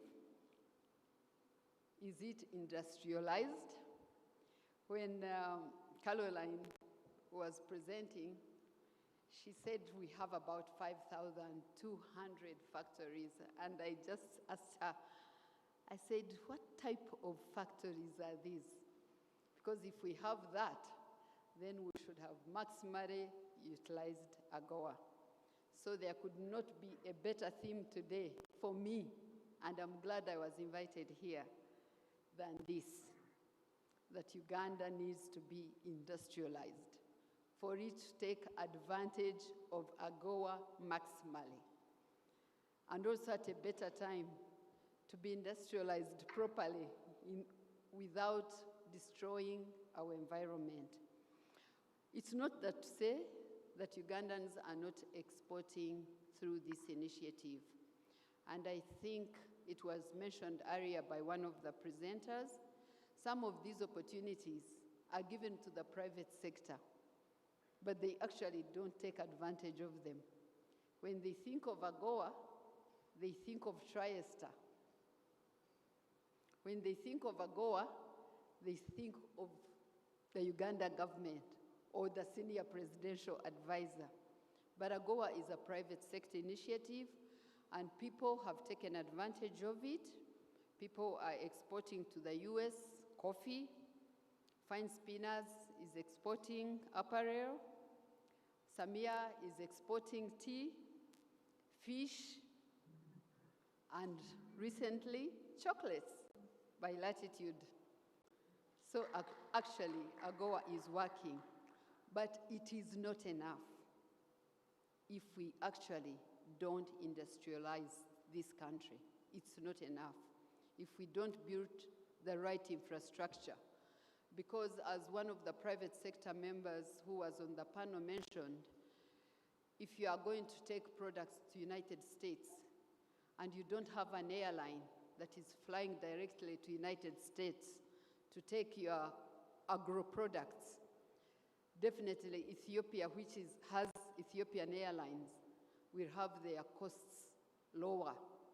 So I believe the government is online and is trying to make sure that we do this infrastructure development. The competitiveness, why are we not competing with Kenya, who are maximally utilizing AGOA?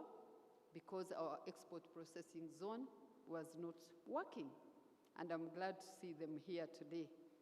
So I believe these industrial parks that you are creating will be targeting the right products that can be exported, be it to Europe, be it to America, be it to Canada.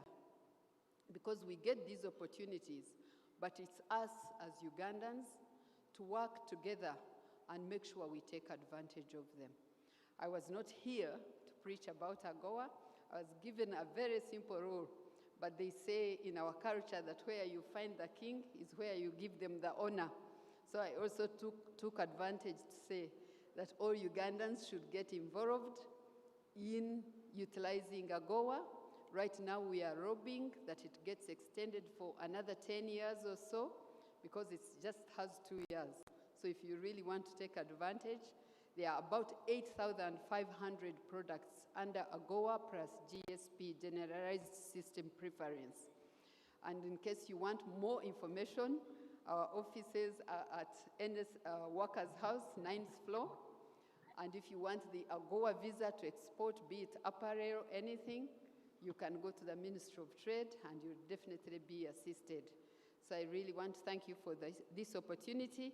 And I said God has a high sense of humor. When the MC asked me to introduce Mr. Ken Williams, I really said God had a sense of humor, because PVH came here many years ago. And so now as I was reading through his profile, I said, well, he's in all countries except Uganda, which has the second best cotton, and yet PVH has not established in Uganda. So I want to take advantage and call upon him, because I know they were here many years ago, and I think I went with them and our minister then, Honorable Miria Chambade, to meet His Excellency the President. But the issues why they didn't establish here are well known to them, and I think to my minister. But I think we have dealt with those issues, and we call upon them to come and establish, because apart from Egypt, we have the best cotton. So I will briefly introduce Mr. Ken Williams, who is the leader for Africa and Middle East region for the PVH Group. And I think you well know that PVH Group has iconic brands such as Calvin Klein, Tom Hilfiger, and many others, and they have an extensive growth plan for the East and North Africa region. They have built a substantive apparel business, and I believe through this, they will come and export some of our products through Fine Spinners, manufacturing a diverse product range through multiple outlets in the region. Mr. Williams has over 3 decades of experience in the apparel sector, with extended time in the UK, Portugal, Morocco, Egypt, Malaysia, India, Sri Lanka, Cambodia, Vietnam, and most recently, based out of Kenya. And I believe by next year, it will include Uganda, with responsibility for operations in Ethiopia, Madagascar, Mauritius, Tanzania, Egypt, and Jordan. He has led a large-scale multiple facility, greenfield manufacturing site build-outs in Morocco, Malaysia, and Ethiopia. He has also revamped existing manufacturing platforms across 12 other countries. He works extensively on the linkage between the retailers of Europe, Asia, and North America with their manufacturing partners to establish the ideal manufacturing platforms that mirror the retailers' needs. Product profiles range from design houses through to the high street brick and mortar department stores in North America, and lately on the digital sales outlets. Let's welcome him to address us, and most importantly, call upon him to extend his establishments to Uganda, where we can export under AGOA and have the best cotton. I thank you.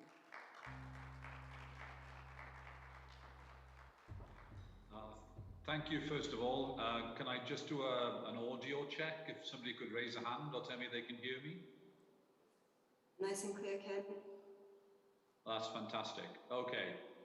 Just going to share my screen, so let's try that as well. Hopefully you can see this. Yes, we can. Awesome. So first of all, ladies and gentlemen, guests, honestly, it's an absolute privilege to be asked to come and talk to you today. I don't know who that person whose profile was just read out. That's like something that I put together for a job interview maybe 10 years ago. But all joking aside, the point and the privilege is all mine here. And I'm only going to be able to share a very short journey with you. But this is really all about Africa, and specifically East Africa. I've learned so much today already by listening in to all the guest speakers. Fascinating dialogue. The things that I picked out, and I apologize for the incorrect attribution of job titles and politeness. I'm just going to say the names. I really enjoyed Caroline Adrianson's profile and some of the statistics there about, you know, having over 5,000 factories available, over 2 million people involved, you know, the Bulla Port, 4 other industrial areas being developed, the green growth strategy, all of that was music to a private sector's ears. The presidential advisor to the industry as well was Amelia, was really fascinating dialogue. I particularly enjoyed Professor Pamela Mbabzi's presentation. I thought that was super charismatic and energetic.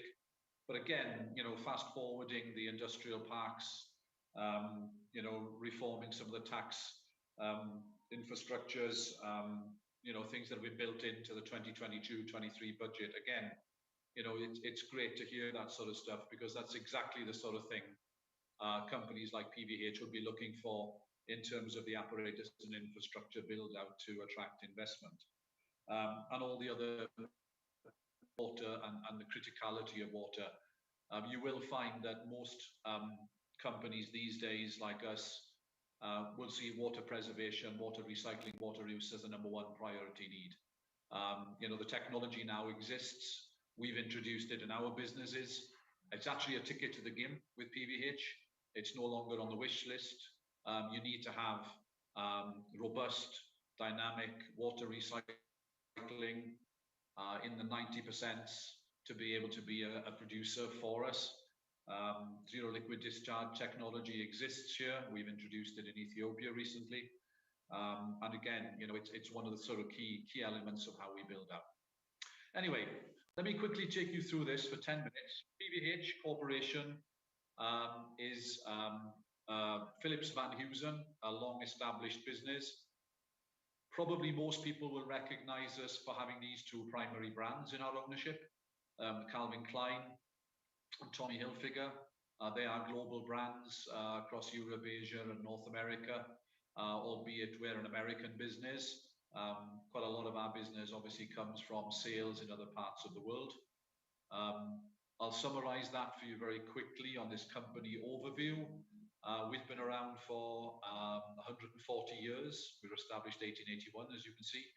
We were listed in the New York Stock Exchange in 1920. Today, we own 5 brands, the 2 that are most prominent I've mentioned. We've just under 40,000 associates employed globally, and we source from 44 countries, 7 of which are here in Africa, which I'll come to. We have a total global revenue of around about $8 billion. That puts us in the top 3 apparel manufacturers anywhere in the world. When anybody says top 3 to you, by the way, that means they're third. So we're third, right? So they say top 5, they're 5th. We have over 6,000 retail locations across the world and 55 corporate offices, including the ones that we have here in Africa. And I'm talking to you from our African hub office in Nairobi. And we source from over 2,000 factories, and we have well over 50 corporate responsibility tools and measures now that we consider to be priorities. In Africa specifically, we're currently sourcing from 7 different countries: Kenya, Ethiopia, Tanzania, Mauritius, Madagascar, and Egypt and Tunisia. We are looking at Morocco and Jordan as well a little bit. And obviously you can see as well, we've punctured in there with Uganda and Rwanda. So we are not at the minute sourcing anything from those 2 countries, but they are in our development package of countries that we're observing and working with. We've had our first visits to those countries literally in the last few weeks. Now, Madam who introduced me said I had been to Uganda before. I am ashamed to say I have never been to Uganda. And it was my predecessor who visited back in 2014 with a review of where we were going to place our business. We weren't at that stage going to work in Uganda, but things have gone full circle. We've only just started manufacturing in Tanzania, literally this month. Rwanda, we are accrediting a factory there to work with our outerwear business. That'll come on stream probably early part of next year. And Uganda, as I mentioned, we've been to visit a number of mills. We're excited by the prospect of what's going on in some of the parks and development mechanisms there. And so it's only going to be a matter of time before I get on a plane and come and visit everybody. I'm sorry it's not today. So our statistics that are relevant to Africa particularly is in 2021 so far, we've shipped just under 44 million garments out of the region. So we're looking at around about probably something in the region of 60 million garments a year, 60 million items of apparel, that is, coming out of Africa Hub, which is a big growth plan for us. We're sending those all around the world, United States and Canada predominantly, but also to the Far East, to Central America, and also to obviously parts of Australasia and Europe.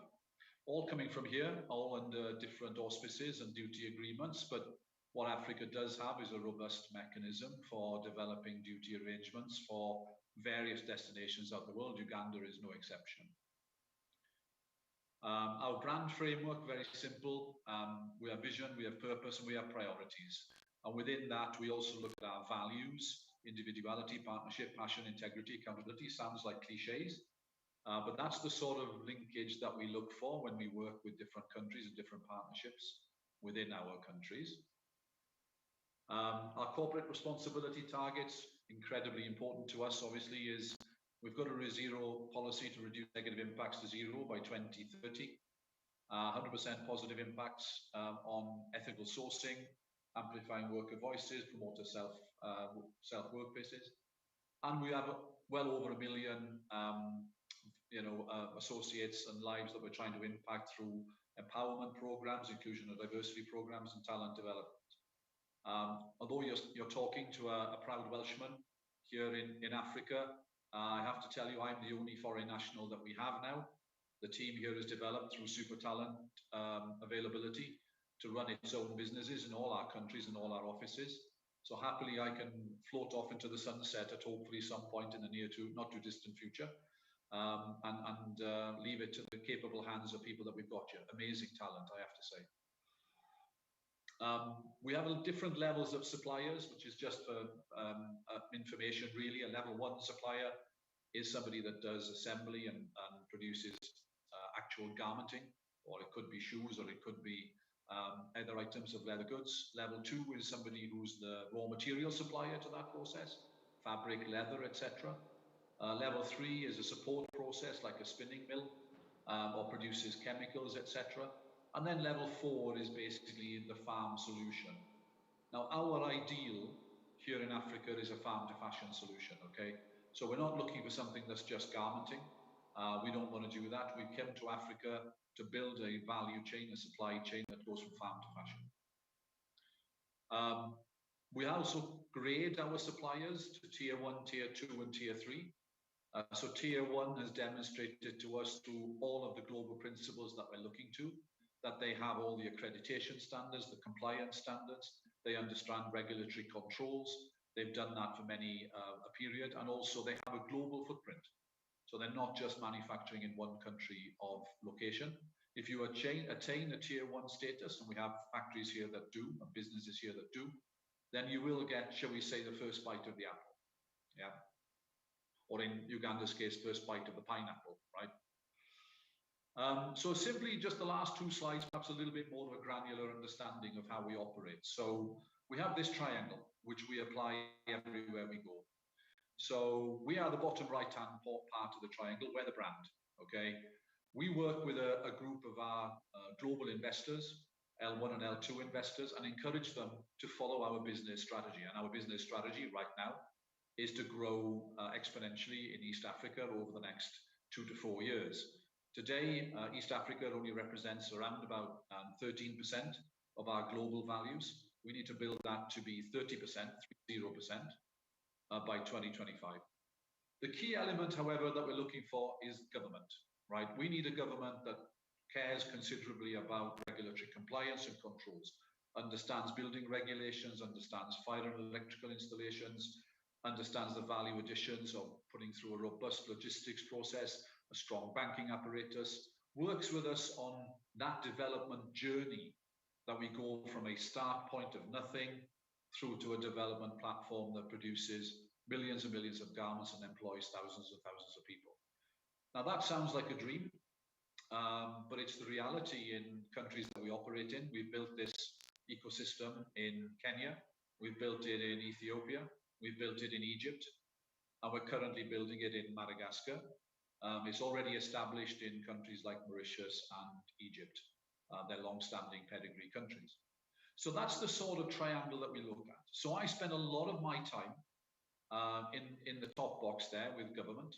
So I'll be talking to various cabinet secretaries, various investment authorities, various regulatory bodies to do with enterprise zones, building the story with them, trying to match, you know, government policy and interpreting government policy to match private investor shopping lists.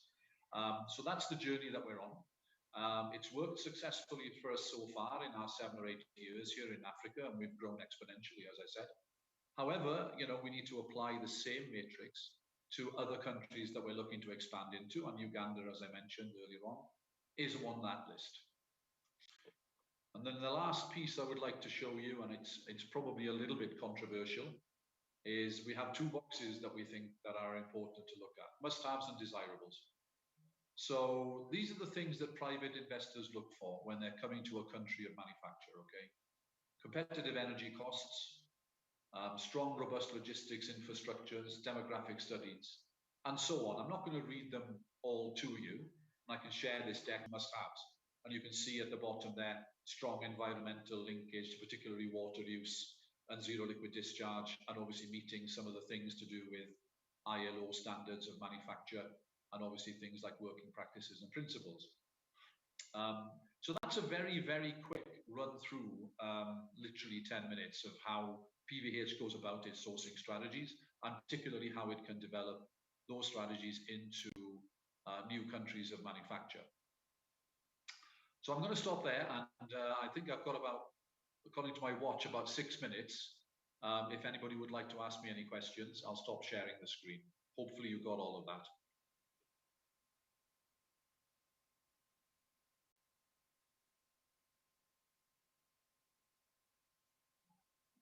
If not, I'm very pleased. So thanks a lot you must have for understood. that, Ken. I've got the microphone. Anybody who has any questions? And sorry, Ken, you're not going to get off the hook that easily. You do have a question. You just please give us your name, where you're from, and then give us your question. Yeah, thanks, Ken, for the presentation. Just one question from me. I'm Busura Bernard, and I write for the Safa newspaper. So, I mean, you've said a lot of good things about your brand and what it can offer to small markets like ours, people like me. But I need to understand, I mean, how much has COVID-19 actually affected your business? Are you able to actually invest as much in this day and age compared to probably 2 years ago? And what does that mean for the developing country to trying to attract big money and grow its economy? Thanks a lot for that. Yeah, that's a really great question, right? And obviously, look, COVID had its impact on demand. The middle part of 2020 was a difficult time for everybody. When the US and North America per se, and Far East, and obviously Europe went into various degrees of lockdown, and we had to be quite agile to develop, opportunities to develop PPE, for example, in our manufacturing hubs. But I must say, now the pandemic is obviously still there, and it still impacts various elements of our supply chain. Okay, there are fractures in what we do. However, somewhat ironically, they're almost adding to the tailwinds of East Africa, right? So, for example, in our Indian subcontinent business, they were not very badly affected during 2020, but in 2021, India and Sri Lanka have suffered a very difficult time. And so we've noticed that we're very exposed there. Nearly 60% of our business comes from that region. And now we're failing to meet demand, where deliveries are up to 3 months late. Obviously, when you're going into the Christmas period, that's not great. It's Thanksgiving weekend in the UK, in the US this weekend. And we're fighting like crazy to get product there on time. Then there's the China-US trade war, which has almost become more amplified in the last 12 to 18 months. And now we are no longer buying a single gram of cotton from China. The traceability of that cotton now is down to a granular level. The US Customs Authority can trace a garment. If it's got 1% Chinese cotton in it, that container will be embargoed. You will lose the commodity and you will get a black spot against your name. So we are now sourcing cotton from other parts of the world, which I'll come to in a moment, and where Uganda can play on that. And I think the last thing relating to the way that we're operating is that we want to limit our exposure in any particular region, right? We want to try and be like 30% Far East, 30% Indian subcontinent, 30% Africa, right? So we have to get that balance right. And so then the last piece that's adding to the considerable challenges that we've got is the huge hikes we've received in logistics prices of moving commodities from other parts of the world to Africa, right? So we're the last train on the station, we're the last station on the train journey, right? So the demand to develop vertical solutions in Africa, I mean by that everything from farm to fashion, has never been more. And I think Uganda sits in a very favorable position with a good reputation for quality cotton, yeah, that at the moment doesn't get turned into anything very much in the country other than some domestic product and some export value product. And to that end, I would actively encourage the people in the room that have influence on this to create your brand, create a brand. Right now, traceability in cotton is almost hard currency. And if you can develop that, call it what you want, it doesn't really matter. But that at the moment would gain a prestige point in the market. So the answer to your question is not easy. The pandemic has changed everything and everybody. But to me, it's accelerated the tailwinds along with a number of other things that have made East Africa look more attractive today than I think at any point in my tenure. Okay, thanks a lot for that, Ken. We do have another question here from Madam Susan Mwezi. Over to you, Madam. Thank you, Ken, and I'm glad to see what you put across for someone, your requirements to invest in a country. Just to clarify, I didn't say you are the one who was here, but PVH was here, and representatives from Calvin Klein and Tom Hilfiger some years back. But I just wanted to say that now that we think we are more of an socially inclusive country, which probably at that time was the restriction that could have kept you away, I think it's time to come and invest in Uganda. Thank you. Yeah, thank you, Madam Susan. I'm sorry if I was being too blunt there, and very kind of you to introduce me. I fully agree. I think there are no, shall we say, restrictions right now in where we source from in East Africa. I think there's an open-minded position from us, from other partner brands, and I mean that because I think PVH alone shouldn't look at countries of manufacture. I think the lesson that we've learned from our experiences in Ethiopia is that we're better off working with 2 or 3 other brands that are similarly positioned to ours, that have the same needs as we do, to come with us on the journey. I think that gives scalable opportunities for people that want to invest in mills and accessory suppliers as well. So it's an exciting time. I think we need to find a way where we harness the great stuff that I've heard today from everybody involved and just make that into a clear roadmap, of how we progress from there to getting accreditable businesses and growth platforms, for the cotton, textile and apparel sector in Uganda. And I mean that with sincerity. I don't mean it as a cliche, because I'm talking to people on an industrialization platform. All right, cool, thanks. Because you're not a politician, so yeah, we'll take it. Oh boy, no. I have zero credentials to talk politics, and super. I am constantly reminded of that by my bosses. We do have another question here for you. Just a quick question. Are you in Nigeria at all? Because that's the largest market on the continent. We have a West Africa, it's a great question, thank you.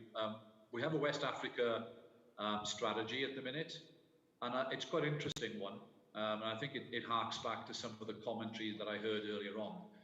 We have explored Ghana, Togo, and Cote d'Ivoire, and that's very much ongoing, and we're starting to look at Ghana specifically. Nigeria we haven't done, but we are looking at Nigeria from a retail perspective. Okay, so we're looking to open stores, etc. And of course, if that does happen, then the natural evolution is that it will become a vertical supply chain as well. The other thing of interest, by the way, and again, going back to what was said earlier on about the fashion section, the only growth segment in fashion and apparel around the world today is repurposed, recycled, circular, deconstructed product. Okay, everything else, yes, is there, it's steady, but the only growth sector is somebody that's doing something with a seriously clear environmental and ethical footprint. So again, I think that's an exciting time for East Africa, right? The technology now exists to repurpose product coming into the country, recycle it, reuse it, circular economy. That's a huge part of our future. We have a significant team based both here and in the Indian subcontinent and in New York, related into the process from day one. So we use all our waste materials, recycle those products, can even look at whether the country can, I'm sorry the word in Uganda, I don't know, in Kenya is matumba, recycle clothing, second-hand market clothing that we can repurpose and reprocess and put it back into the market. Huge amount of opportunity in that space. All right, thanks a lot. One last question before we move on to the next session. So you'll please tell us who you are and fire your question at Ken. My name is Simon Chigwe from Gardenia Investments.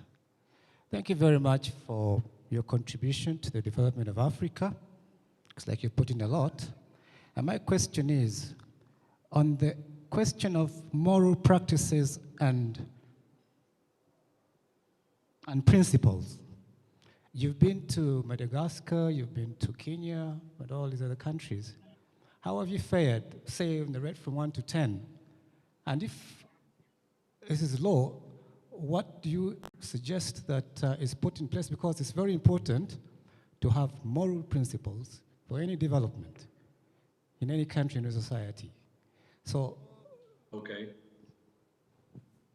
All right. Okay, so that's so the one thing with a humbly reply is I listened to you telling me that you have the finest pineapples, the finest coffee, the finest soil, the finest earth, the second best cotton, right? I'm agnostic, so I have learned my lesson over many failings to try and grade things in a league table. Although I would say to you, the team in the Kenya office were listening to you say about the coffee being #1 in East Africa, and there were howls of derision claiming that Kenya's got the #1 coffee, right? So I know it's shark-infested waters. You don't go anywhere near telling people what their indigenous product can be. The model fiber part of it, the model application part of it, it's a great question, right? Okay, it's a really good question and very important. We have to, you know, being a shareholder company, we obviously have sets of accountabilities that make us prominent and obvious that we have a code of conduct, right? That's obvious. That's right. Either through our investor partners or through PVH as itself. There's more of a need than there is resource at the moment, and that's one thing that we have to look for. But you know, some of our partners like Save the Children, some of the Thomas Bernardo homes who work with people like that here, they're directly benefiting from our existence in the arena. However, I would say to you, there's a lot more work that needs to be done on that element of it. And then again, along the opportunities that present themselves in countries of manufacture, like say Kenya, for example, all of our staff here, all of our staff in an investment profile are graduates of universities, whether it be University of Kenyatta or University of Nairobi. You know, people that have had tremendous upbringing in textiles and apparel, for example, but never really had the opportunity to develop that and work with an international set of brands. So that again is something that we're at the scope of doing. People going to the US, people going to our Amsterdam offices, people going to other countries of manufacture. So we have to come and be better than anything else that we've been. And I think one of the things I would say to you that the reason why I came to East Africa, and this sounds like a cliche, so please bear with me. You know, I've been in sourcing from many countries and living in many countries, and most of the countries that I operated in were governed by people that didn't care about regulatory compliance, okay? They just didn't care. Buildings went up, companies came in, you know, people were exploited to the point of you know, awful outcomes, you know, and you know, some of that stuff that went on in Bangladesh in 2013 had a seismic impact on the industry. So we've been going around trying to bandage up and elastoplast and greenwash these countries, right? We came to East Africa to be best in class. Okay, remember that, best in class. We didn't come here to be just the same as we are anywhere else. So what we've tried to build is a best-in-class manufacturing supply chain from A to Z, right away from the beginning of the farm, right the way through to the end product and retail outlets. It's a journey that we're on. This is year 6. It's a 10-year journey, at least. I would have thought maybe it's not even a journey. Maybe it's a destination that we'll never get to. But our aspiration is to be like that. So what you'll find is that people talk about things like, let's go to the cheapest cost of manufacture. No, that's no longer #1. We need to go to the best countries of manufacture. And by best, we mean the governance of the country has the best regulatory compliances and controls. It has a value addition to us in sustainable and renewable energy use. It has a policy that everybody understands in terms of its raw material supply and traceability. It has a speed to market component, a fast response component. All those things now are in the top 5. Yeah. It used to be all about chasing the cheapest dollar. Yeah. And I think businesses like PVH have learned that's no longer going to get you anywhere. All right, thanks a lot. Ladies and gentlemen, can you please put your hands together for Ken Williams from PVH? There's still more questions in the room. Unfortunately, because of time, Ken, we're going to have to say thank you very, very much. Now, thank you very much for the opportunity to speak, everybody. Thank you. Thanks a lot. So now we're going to take a 3-minute break, and I want you to stretch a little bit. You look like you could stretch. You don't want to stretch? You want to stretch, all right. So then we're going to come back for the last session of the afternoon before we break into lunch. Again, let's get the feedback coming through. You are in a cotton belt. You're from a cotton belt. Pakwach, isn't it? Yes. So we've still got a lot of discussions to go on and a lot of ideas that need to come up. At the end of the day, we will have a working document that's going to make Uganda better.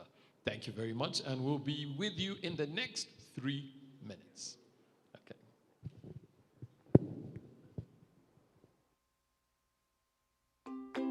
Welcome to a bigger and stronger nation media group, Uganda. We've got a revamped website with fun and exciting things for you. It's convenient and accessible. It's easy to navigate. More videos, more audios, more content, and an exciting look. We are giving you access to quality content anywhere, anytime. Visit us at www.monitor.co.ug and enjoy exciting features with content on news and updates, entertainment, lifestyle, sports and puzzles. This is the place to be. It's the digital revolution. Daily Monitor. Truth every day. Powered by Nation.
Since 2018, we've held annual dialogues centered around specific themes that are integral to our country's economic growth. Each event is curated to ensure that there is a clear line drawn between our subject matter and the National Development Program, the Africa Agenda 63, and the Sustainable Development Goals. The Mkutano conferences are distinctively qualitative, drawing content and opinion from a diverse pool of actors, including government and the private sectors, to inform the agenda as well as a specific ledger. A successful Mkutano is measured by the ability of the collective to agree on and implement a strategy that will further policy and regulations related to the event theme. We've agreed on actionable areas.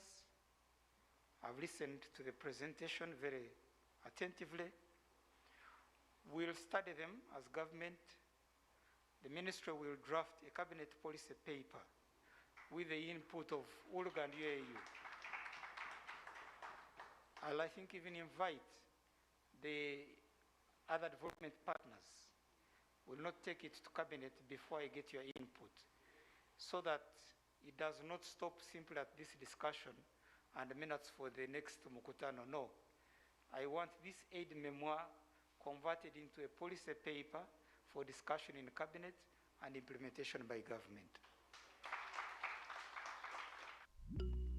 As the world emerges from the impact of the COVID-19 pandemic while facing the immense threat posed by climate change, industrialization is inevitably going to be informed by the need for a sustainable process in which inclusiveness is embedded on both vertical and horizontal value chains. The fourth Economic Mkutano will be held on the 23rd of November 2021 under the theme Building a Sustainable and Competitive Industrial Sector in Uganda, which draws from the overall NDP3 focus on sustainable industrialization for inclusive growth, employment, and sustainable wealth creation. Delegates and speakers comprised of policy shapers, infrastructure providers, financiers, development partners, thought leaders, and investors will unpack sub-themes on inclusive industrialization. Join us in-house and online as we discuss change for a better tomorrow.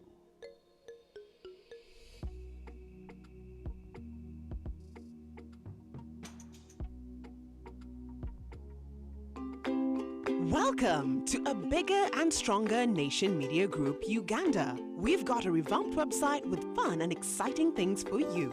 It's convenient and accessible. It's easy to navigate. More videos, more audios, more content, and an exciting look.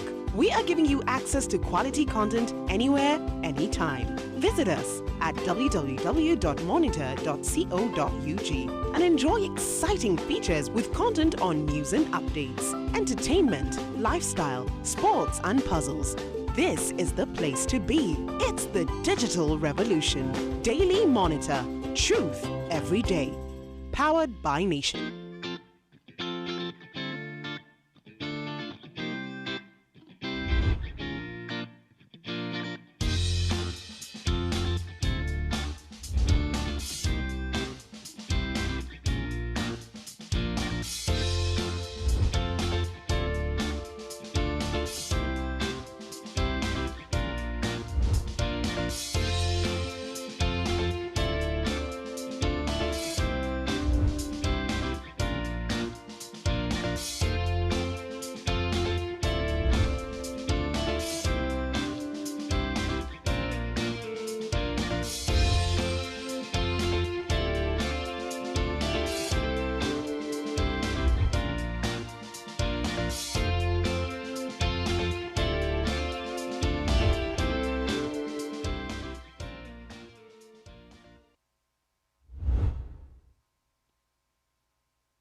Since 2018, we've held annual dialogues centered around specific themes that are integral to our country's economic growth.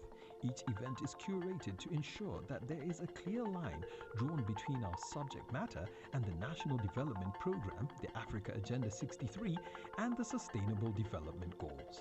The Mkutano conferences are distinctively qualitative, drawing content and opinion from a diverse pool of actors, including government and the private sectors, to inform the agenda as well as a specific ledger. A successful Mkutano is measured by the ability of the collective to agree on and implement a strategy that will further policy and regulations related to the event theme. We've agreed on actionable areas. I've listened to the presentation very attentively. We'll study them as government. The ministry will draft a cabinet policy paper with the input of ULGA and UAU. I'll, I think, even invite the other development partners. Will not take it to cabinet before I get your input, so that it does not stop simply at this discussion and minutes for the next Mkutano. No, I want this aid memoir converted into a policy paper for discussion in cabinet and implementation by government. As the world emerges from the impact of the COVID-19 pandemic while facing the immense threat posed by climate change, industrialization is inevitably going to be informed by the need for a sustainable process in which inclusiveness is embedded on both vertical and horizontal value chains. The fourth Economic Mkutano will be held on the 23rd of November 2021 under the theme Building a Sustainable and Competitive Industrial Sector in Uganda, which draws from the overall NDP3 focus on sustainable industrialization for inclusive growth, employment, and sustainable wealth creation.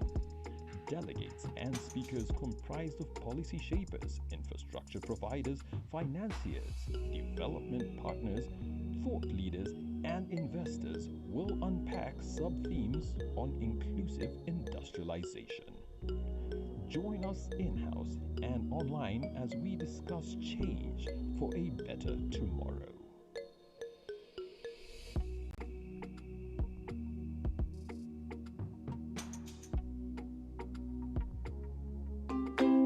Welcome to a bigger and stronger nation media group, Uganda. We've got a revamped website with fun and exciting things for you. It's convenient and accessible. It's easy to navigate. More videos, more audios, more content, and an exciting look.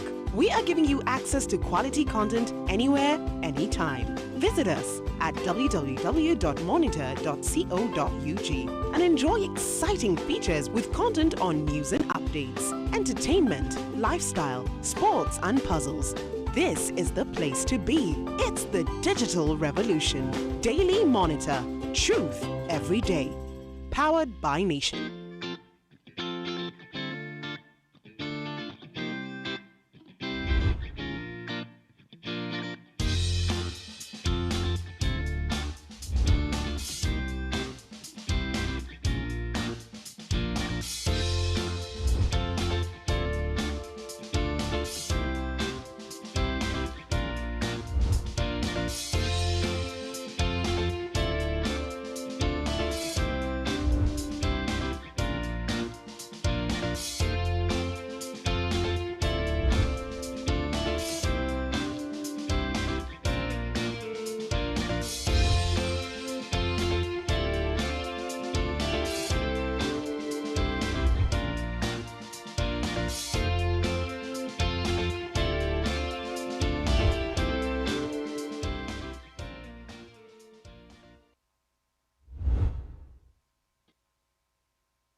Since 2018, we've held annual dialogues centered around specific themes that are integral to our country's economic growth. Each event is curated to ensure that there is a clear line drawn between our subject matter and the National Development Program, the Africa Agenda 63, and the Sustainable Development Goals. The Mkutano conferences are distinctively qualitative, drawing content and opinion from a diverse pool of actors, including government and the private sectors, to inform the agenda as well as a specific ledger.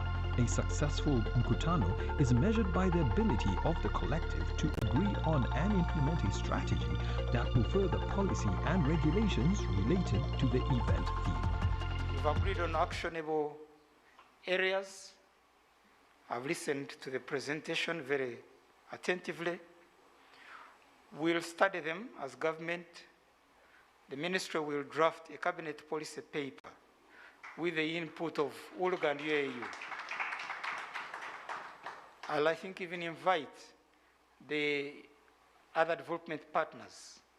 We'll not take it to cabinet before I get your input, so that it does not stop simply at this discussion and minutes for the next Mkutano. No. I want this aid memoir converted into a policy paper for discussion in cabinet and implementation by government. As the world emerges from the impact of the COVID-19 pandemic while facing the immense threat posed by climate change, industrialization is inevitably going to be informed by the need for a sustainable process in which inclusiveness is embedded on both vertical and horizontal value chains. The fourth Economic Mkutano will be held on the 23rd of November 2021 under the theme Building a Sustainable and Competitive Industrial Sector in Uganda, which draws from the overall NDP3 focus on sustainable industrialization for inclusive growth, employment, and sustainable wealth creation. Delegates and speakers comprised of policy shapers, infrastructure providers, financiers, development partners, thought leaders, and investors will unpack sub-themes on inclusive industrialization. Join us in-house and online as we discuss change for a better tomorrow.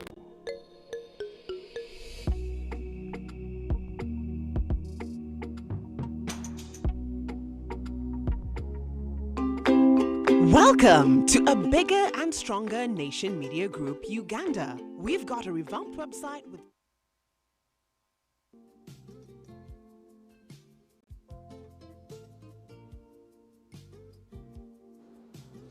Good afternoon, ladies and gentlemen. Hope you've had a chance to stretch, get a cup of coffee, a cup of tea. And yes, Ken mentioned that the Kenyans are also claiming that their coffee is the best in the world. My reaction to that is, the Kenyans will claim anything, but one thing they cannot claim is our coffee. Now, I know my dear friend from Singi is looking and saying, what? Tessa, it's the truth. It is the truth. Ugandan coffee is better than Kenyan coffee. But that is a discussion we'll have to have over a cup of coffee. Now, we're going into the next panel discussion that will be led by our curator, Mr. David Ofungi. David, a big hand clap for you as you take center stage. You're now the man of the hour. Now, David will be joined by Paul Chalimpa, who's the Deputy Director General of Uganda Investment Authority. Paul, you're welcome. A big hand clap for him. Today, we're talking about investment. We are talking about industrialization. We're talking about sustainability. So please join us. Then we've got Hez Alinda, who is the Executive Director of the Uganda Free Zones Authority. Hez?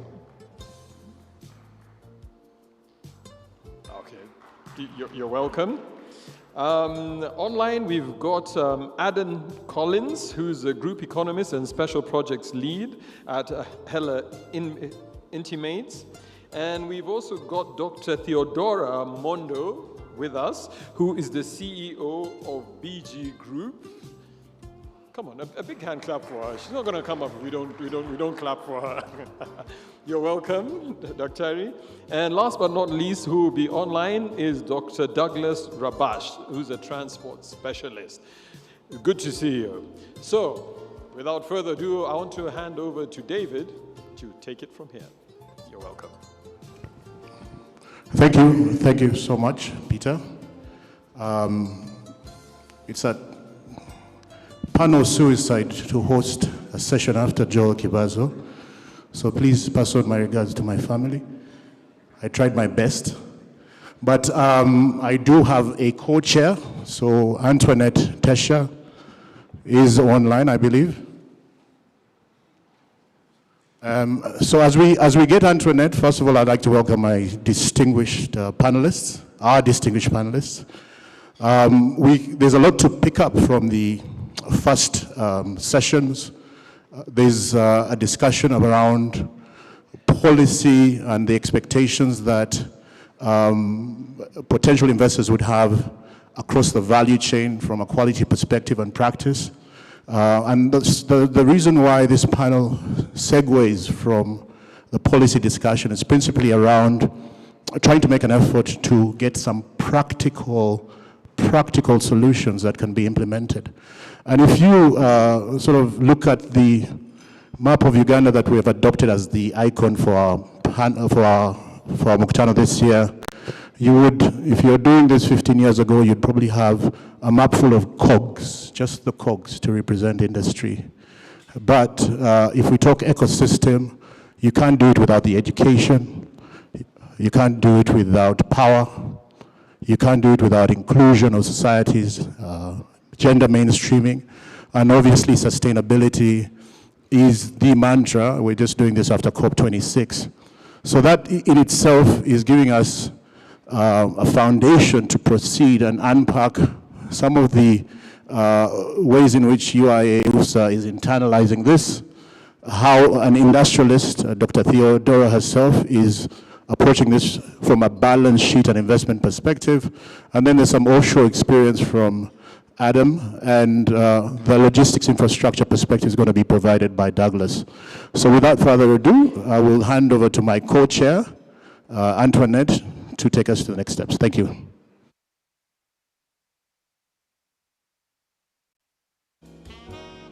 Thank you. So I'm going to start with Mr. Robert Mukiza and speak a little bit about UIA. So the UIA is aggressively promoting the investment opportunity that is afforded via the National Industrialization Strategy. What are the practical steps on hand for the private sector, particularly in the development of industrial parks and serving as off-takers against the need to work with a diverse ecosystem of stakeholders from host communities and tertiary institutions to financiers? Just before he answers that, we have the Deputy Director General, Dr. Paul Chalimba, who is here representing the DG. So I'll just hand over that to you. Thank you.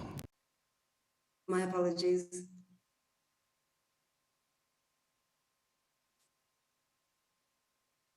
Antoinette, can you please repeat the question for the Deputy DG? Certainly.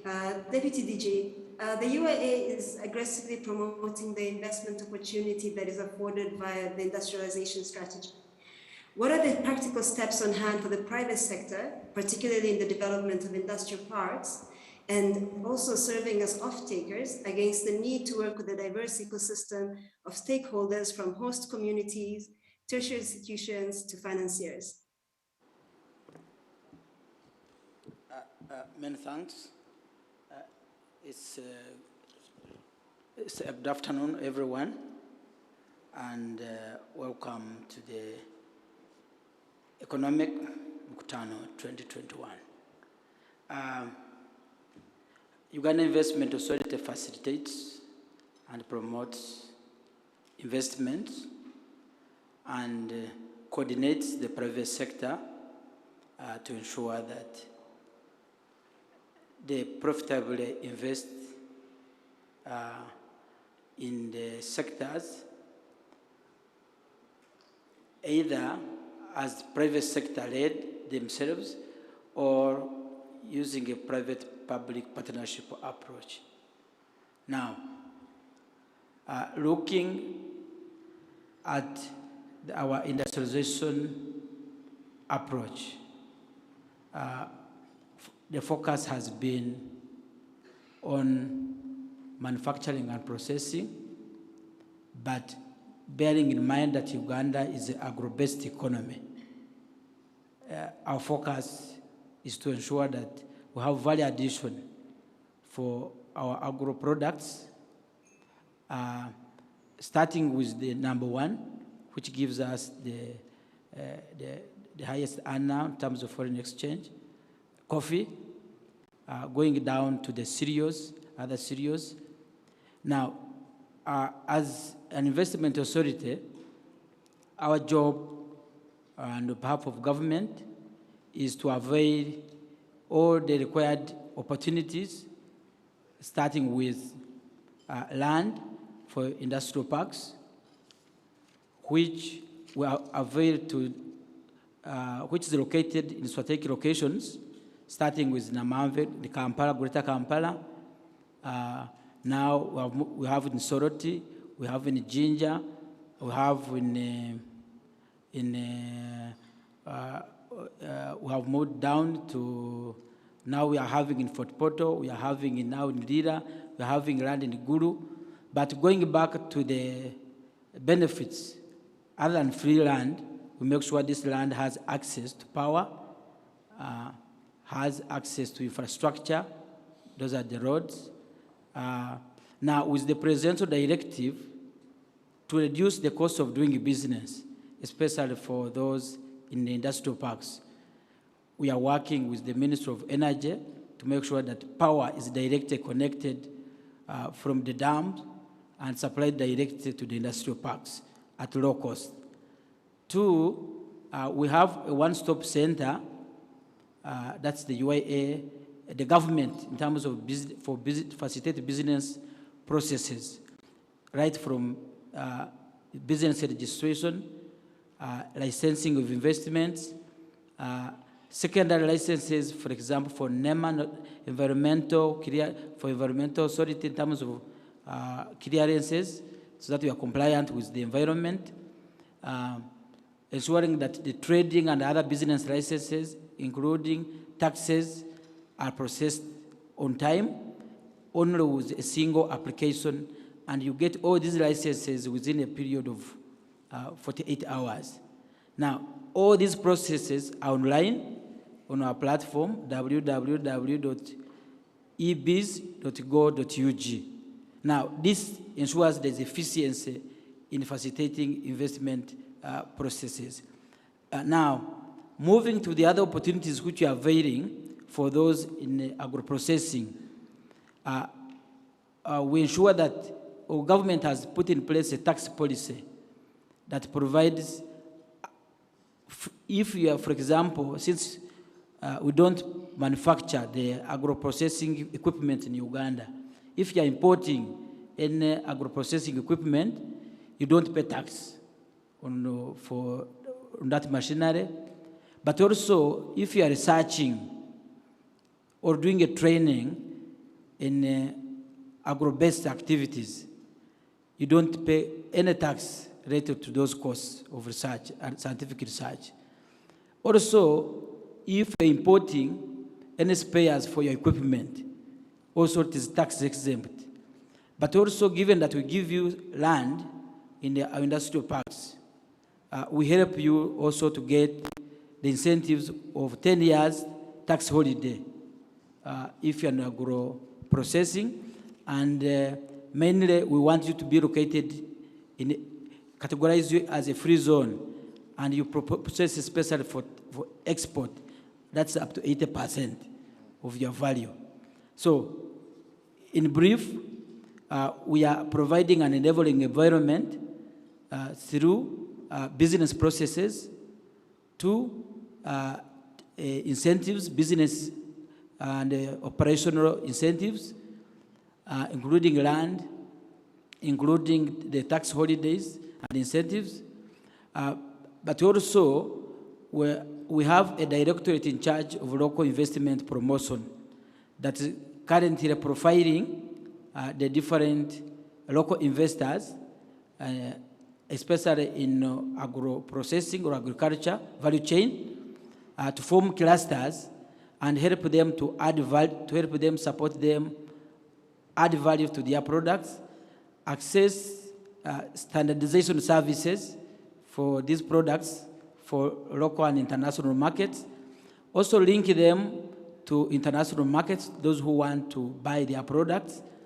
But also we are putting in online, we are establishing an online investor business deal room, an online platform where the local investors will be profiled, and therefore, and this will provide opportunity for their products and services to have, to interact with those who need those products or services in the form of business to business for partners, from business to customers, also to access finance based on their profiles which are available online. So by and large, we are providing an online investment facilitation platform for the local investors. And we think with this, we should be able to attract or to open up the local investment environment, especially in agro-industrialization or agriculture value addition, which is a core competitive advantage for Uganda to compete globally with the rest of the world. I thank you. Thank you. Thank you so much, Deputy DG. There's so many things to unpack here, and we're structured to have a direct line between the UIA and a local investor. Dr. Theo is a local investor. Their company has been in business for, what, 40 years, almost 40 years now. Are you drinking the Kool-Aid? Are you buying what the UI is selling? Are there some aspects that you think need to be adjusted from your practical experience? What needs to be implemented in order to catalyze your further investment in the business? I know you're in the steel space and you also have treated poles. So I'm going to put him on the spot and have you address that incentive regime that he has articulated. Over to you. We'll try and keep it 2 to 3 minutes per speaker because we are limited time-wise. Thank you. Okay. Thank you very much. Clearly, I want to say very clearly that our businesses cannot thrive without regulatory environment, and two, without a very sustainable government-led support to investors, both from the locals and also foreigners coming in. But back to this discussion, it was, I will speak from the environment of the lessons that come in and opportunities that have come in from the COVID pandemic. Clearly, it exposed our levels of readiness as a nation in terms of the products that we can actually build in-house. One of the things that are very, very important is product quality and standardization. You can see, let me just take you to the medical environment, forget about the steel, where you needed gloves, all these, heavy medical related products, but PPPs. So clearly product certification is a very important thing. Standardization. You had the gentleman from the cotton industry telling you about accreditation standards. If we actually as industries don't get into that arena of ensuring that we have all these accreditation standards, clearly we cannot survive the export and the global environment, because our standards in terms of procurement, people will demand for products with specific standards, but yet we can't meet them. And traceability is a very, very important key issue.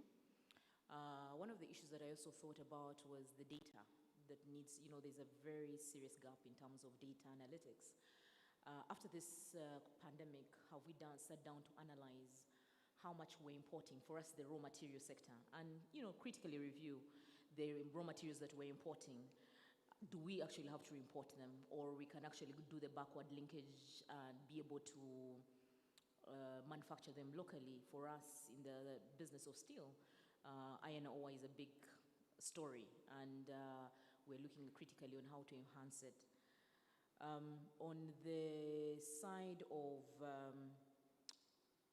opportunities for growth, if you do data analytics on how much we import as a nation, and we're able to analyze, look at the garment sector, we are pausing and saying, look, we have the best cotton, but how much volume of cotton is coming into this country?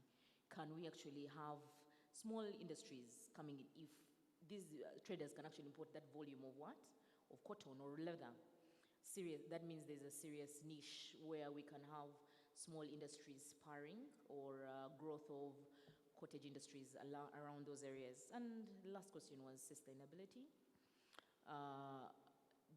As we move on, there are 3 areas under sustainability: our ability as industries to do research and development.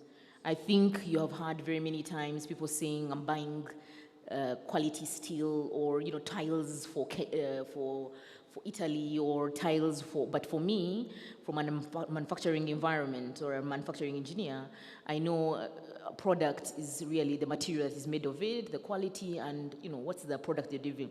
So there's an opportunity there where we in-house can work with academia to enhance our R&D conversation. You've had a success story of Covidex. That's a critical one. Quick, before my co-chair comes in, are you happy with the incentive regime as a local industrialist? The incentive regime for a long time favored a lot more on foreign investment, I think, Yes. because they really wanted to attract a lot of... But I think what needs to be critically looked into is the incentives that are actually given to the tax holidays. Do they relate to me as a local investor? Or it's the issue of foreign investment, the financing models. Clearly, if I'm setting up a steel industry, you do not expect me to, and I have to get my money from UDB. Have they done a comparative story on how much is the Chinese investor borrowing from China to come into Uganda? Clearly, we're different playing grounds, and yes, they will... Absolutely, and we'll unpack that in the third panel on finance, but I'm just going to yield to my co-chair, Antoinette, to take on the next set of questions. Thank you. Thank you, and apologies for rushing through your answer, Madam. So my next question is from Mr. Douglas Rashbash. Transport and logistics sit alongside other vital infrastructure such as energy, human capital, and finance. Where are we on the journey, i.e. fluidity in the transport and logistics assets of Uganda? And especially for investors and manufacturers who need quick movement of their goods through ports, and with Uganda being land connected, land linked. Thank you. Thank you for the question, and hello everybody. You're having a very good session. I hope I can add to that in some way. The transport sector receives by far the greatest value proportionally in terms of government investment. That may not necessarily be a good thing, but it does indicate the high priority that government attribute to the need for better transport infrastructure in the main. And for manufacturers, for those that are risking investment in industry, then one of the risks that they would not want to take is that of having unreliable transport infrastructure. And one very interesting aspect came up when I had a meeting with the Chief Executive Officer of Kira Motors. I think you've probably all heard of Kira Motors. They are in Jinja, in the industrial park there, and they are going to be building buses, electric buses in the main. And we were sitting in the building that they will be using for stores, storage, for stock. And I asked him what kind of level of inventory he might hold. And he said we'll have to hold about 3 months inventory, which, as industry specialists will know, is extremely high and poses a very, very significant on cost to the cost of manufacturing.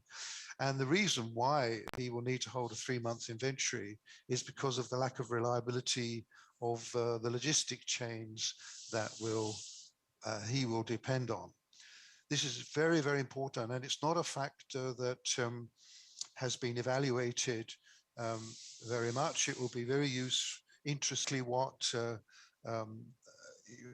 inventory they hold of critical stocks. And I would not be surprised if they return the same kind of response. That is to say, 2 or 3 months of stock must be retained in order to ensure a steady supply, a steady output, without compromising, their market in some way. So this is a very useful, I think, in addition to the discussion that's going on. What I can advise the conference is that there is something called the Logistics Performance Index, which some of you may have heard of. It's been compiled by the World Bank for many, many years. The index contains 5 main variables. One relates to the competence of the provision of logistic services. The second is the ease of making shipments. The third is the performance, such as time and reliability. The fourth part of the index is the quality of the infrastructure. And the fifth part is the efficacy of customs processing. Uganda scores 2.58 out of 5. It has been gradually improving over the years, which is good. And of those sub-indicators, the quality of infrastructure is rated at 2.3 out of 5. And the best sub-indicator is the ease of making shipments, which is 3 days. There is no doubt that the government is aware of the vital importance of improving logistics. Having said that, there is no focal point in government to actually take charge of doing it. You could say it is the Ministry of Works and Transport, but they don't see it as they see it as part of their brief, and you will not find anyone in there that actually takes a leading role in the country of improving logistics. There is a need for government to establish far better coordination for the provision of logistics. I didn't say so at the beginning, but I'm the team leader for preparing the National Integrated Transport Master Plan. We've almost finished it. We have 5 core objectives in the plan, the fourth of which is to promote regional integration and improve competitiveness. We have a logistics action plan, which was produced earlier this year. And we think that it will help to better position Uganda within the transport and logistics industries. There is another aspect which perhaps some of you may be aware, but most of you will not, is that Uganda imports most of its logistics, transport and logistics services, to the extent that we import about $1.3 billion worth of transport and logistics services, mostly from Kenya, and export only about 100 million. So it is a huge drain on our economy not to have a robust, efficient transport and logistics industry. As you know, it's very informal. Much of the many of the transactions are off the record, you might say, in the shadow economy, particularly those relating to agriculture. And you'll know that the main vehicle that's used is a 2 or 3 axle truck imported from Japan mostly, that's probably around about 15 to 20 years old. And these 2 or 3 axle trucks provide the mainstay of the domestic road-based logistics industry. So professionalism is a huge challenge that must be solved, in addition to infrastructure. So I'm sure I've spoken far more than I had time to. So thank you very much for asking the question. I hope I've answered it comprehensively. Yeah, so thank you very much. So I'd like to bring in my friend and colleague, Adam Collins from Hella Intimates, to tell us a bit about Hella's journey in Africa. You're one of the few companies that has grown its footprint quite quickly within the continent. Can you give us some of the experiences that you've had as a manufacturer, serving large international brands from countries such as Ethiopia, and what has attracted you to invest in Africa, and what advice do you have for our colleagues in Uganda who are looking to attract businesses such as yours in the interest of job creation? Karibu, Adam. Thank you very much, Antoinette, and thank you for inviting me to be on this panel today. Apologies I can't be with you in person. We'll be in Uganda very soon. So Hella has been on quite a journey in Africa. So we're a Sri Lanka-based company, and in 2016, we were established some 30 years ago. And in 2016, we were looking out at our first international manufacturing location. And we chose upon East Africa, really because we saw it as the next frontier for apparel manufacturing, right? As you see globally, we see an ongoing trend of manufacturing moving out of China, and that, if anything, since then has only accelerated. And we were looking at some other potential locations, Bangladesh, Vietnam, in Asia, but we really saw that East Africa was really going to be the next future, and we wanted to be an early mover in that. And I definitely think that vision has been borne out. I think the other kind of key driver that's brought us to the region is duty benefits. It's not the only thing, but it is very important. And I think AGOA, which was discussed earlier, is something that should not be underestimated. There are not that many competitive manufacturing locations in the world that are duty-free to the US. For example, Bangladesh is not, Vietnam is not, China is most certainly not. So really the main sort of competitor region is really only Central America, right? So Africa has a real opportunity, particularly East Africa, from AGOA, at least until it expires in 2025. If I focus in a little bit on what drove us into the particular countries that we've set up in. So in 2016, we went into Kenya, and soon after that, we went into Ethiopia. And we've grown quite rapidly now from about 150 employees when we started in Kenya to over 8,000 direct employees now. And if we take indirect employees, it's quite a bit more than that. And I think, so there are various drivers that took us into different countries, and the incentives, right, tax incentives are there and important, but I think in both the case of Kenya and Ethiopia, those governments at that time in particular, took a very proactive approach to development of export processing zones or industrial zones. And enabled us and made that investment process a lot simpler for us. And I would say one of the key things was that in neither country did we, as an incoming manufacturer, have to build our own manufacturing facility. Those facilities were already there. So, I mean, as an apparel manufacturer, construction is not one of our fortes, particularly not in a country which we've not operated in before. So something like having ready-made buildings within your industrial zones is something that's really, really helpful. And I think at that time in particular was partly a key driver in making our investment decisions. So I'll maybe stop there, and we can pick up in a few other points later on. So Adam, just from an infrastructure perspective, can you speak a little bit about the must-haves? So Ken gave us a bit of a picture from a brand perspective. We'd like to hear is from a manufacturer's perspective. Yeah, so in terms of infrastructure, I mean, having ready-made buildings is almost a must-have. It's maybe not quite, we can do it, but it's almost a must-have. I think the other part is really reliable utilities. That is really, really key. And investments into the region, particularly to textile supply chains, into East Africa and into Uganda in particular, the key thing will be having really strong utilities provisions. So that is particularly around water, power, and effluent or waste.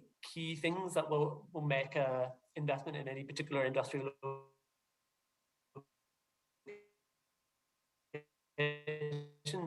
very competitive. And also, I mean, location is also key. I mean, for us as a labor-intensive industry, we need to have a large pool of workers that we can draw from. And that won't apply directly the same way to all industries that are not as labor-intensive, but for something like apparel, there should be some focused development in a location that has a significant supply of workers. So I think those would be a couple of things I would highlight. Thank you, Adam. Back to you, David. Thank you, Adam. And I just want to pull that last point into my next question, because from what I understand, the brick and mortar aspect is not your core business, pretty much like a supermarket wants to sell baked beans, not to own the property. So in the same vein, you focus on your core business. And I feel like a lot of the discussions we've had thus far is building up the question for Hez Zalinda. He's the executive director of the Free Zones Authority. We had from Professor Mbabazi about the need to collaborate from agency to agency in governments. Our keynote did speak extensively about the market opportunity that's being afforded to them out of needing to diversify from the concentration in Southeast Asia. We have a business owner here who is talking about the raw material aspect. And then circling back to Adam and then back to Ken as well, their product or the investment is predicated on the ability to competitively produce and export. So you need to be able to compete globally. And Douglas, Dr. Raspash, was talking about the logistics element. So this is a nice Christmas hamper for you at UFSA. And we'd like to know how your strategy is relating to this particular opportunity. I think there are multiple prongs, but in the next couple of minutes, you can please explain to the delegates on how you're approaching the opportunity and UFSA is pushing the industrialization agenda. Thank you.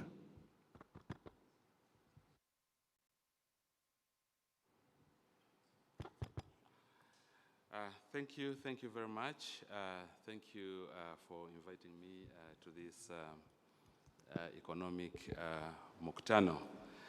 Yes, Uganda Free Zones Authority is a statutory agency established by the government of Uganda for supporting export-oriented investments for purposes of creating jobs and also increasing our participation in the global export trade. And of course, there are some fundamental questions that we need to ask ourselves. Quite often we meet in such gatherings and we exchange ideas, we converse. The intention of government is to reduce poverty. That's number one. Number two, we want to create jobs. Number three, we want to increase our share of global trade. African share of global trade is just under 3%. Uganda's share is 0.02%. Every time I mention that figure, I feel sad. And of course, inclusive growth and prosperity for all. Now, as Uganda Free Zones Authority, our mandate is to establish, develop, manage, market, maintain, supervise, and control free zones in Uganda. And what are free zones? Free zones, those specific delineated geographical areas where the trade rules, the manufacturing rules, the processing rules are different from the rest of the parts in the country.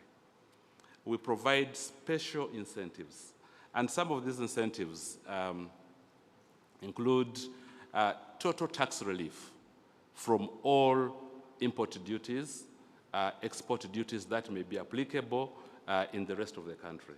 So when you establish in the free zone, free port, special economic zone, whatever name called, these are nomenclatures, you have an advantage on exemption from customs duties. Excise duty, VAT on all supplies to these zones, exemption from stamp duty. And all these incentives are intended to ensure that your production cost is reduced so that you are more competitive. Of course, the cost of production naturally informs your pricing policy as a manufacturer, as an entrepreneur, as a business person. And we also know that entry into these global markets, it's not a simple thing, especially when it comes to adherence to the standards, to the quality of the products that are required in those markets. So there are certain additional expenses over and above the expenses that the producer who probably sells in the local market only, you are likely to incur. And of course, having said all that, as free zones, we are also looking at, again, increasing competitiveness by providing investor support services. Once you come to operate in a free zone, then we have got technical staff who will handhold you throughout the entire process of, sometimes we actually support people to do feasibility studies to ensure that their businesses are feasible and they can meet the expectations of the entrepreneurs as well as the export markets. We have studied the economy of this country, and we've realized that most of the imports that are coming into this country are from the special economic zones, the free zones of those other countries. And it's largely because of the incentives those other governments are providing to their exporters. And this is provided for, and when you look at the East African Community, the treaty, the customs union protocol, and the regulations thereof, their incentives. In Uganda, we are operating under that arrangement, and for you to qualify, you must be able to export 80% or more of what you produce. The Africa Continental Free Trade Agreement under the Comprehensive Protocol on Trade in Goods, that should be Article 9 and Article 23, provide again for these incentives, but they put a caveat, rules of origin, okay, wholly obtained and so on and so forth. But the bottom line is substantially the product that you are exporting should be originating from a member state to be able to benefit from this exemption. So these are some of the services that we are providing at Uganda Free Zones Authority, but also adopting the whole of government approach. You know, free zones, it's all about export, export, export. We are looking at commercial diplomacy. We are in touch with the Ministry of Foreign Affairs. Markets, we have these embassies out there. They should be able, and this is what we are, this is the conversation we are having, find market. Because we have realized that countries that do not export do not progress. That's a given. And the domestic market is so small to absorb all that we produce. And talking about inclusive growth, there must be a linkage between, and this is what we are trying to do, a linkage between the producers, the logistics, and critical issues. And of course, one fundamental issue that we need to start with, and that we are looking at, because we have learned from experience, Uganda Free Zones Authority is contributing about a quarter of Uganda's total exports in terms of value. But many of these are coming from outside the country, being processed here and exported. So the net impact on the economy is not that very big. So we are looking at agri-led industrialization. Because we are an agricultural country, That's the only way how we are going to send liquidity to the bottom of the pyramid, the upstream, the farmers. They need this money. And once they have the money, the economy will warm up and everybody will be prosperous. So the linkage, both forward, backward, and also demand linkages between the rural population, the rural segment of the country, the industrial sector, and the international market must be assured, and this is what Uganda Free Zones Authority is trying to do.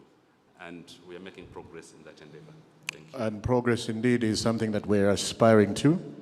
I'm tempted to go back to Dr. Mondo as we wrap up, because I think there are two things in common that have come out of, and I find it interesting that we have the local business on this panel, and we also have an international player that's looking to come in. And what we heard from Uganda Investment Authority is there's agri or agro-led industrialization is one aspect, but there's a line between him and what UFSA is doing. Are you, as a business person, considering investment in a free zone? Because if there's a regional opportunity that we're talking about, there's trade protocols in place, is this something that within your business you'd consider? Oh,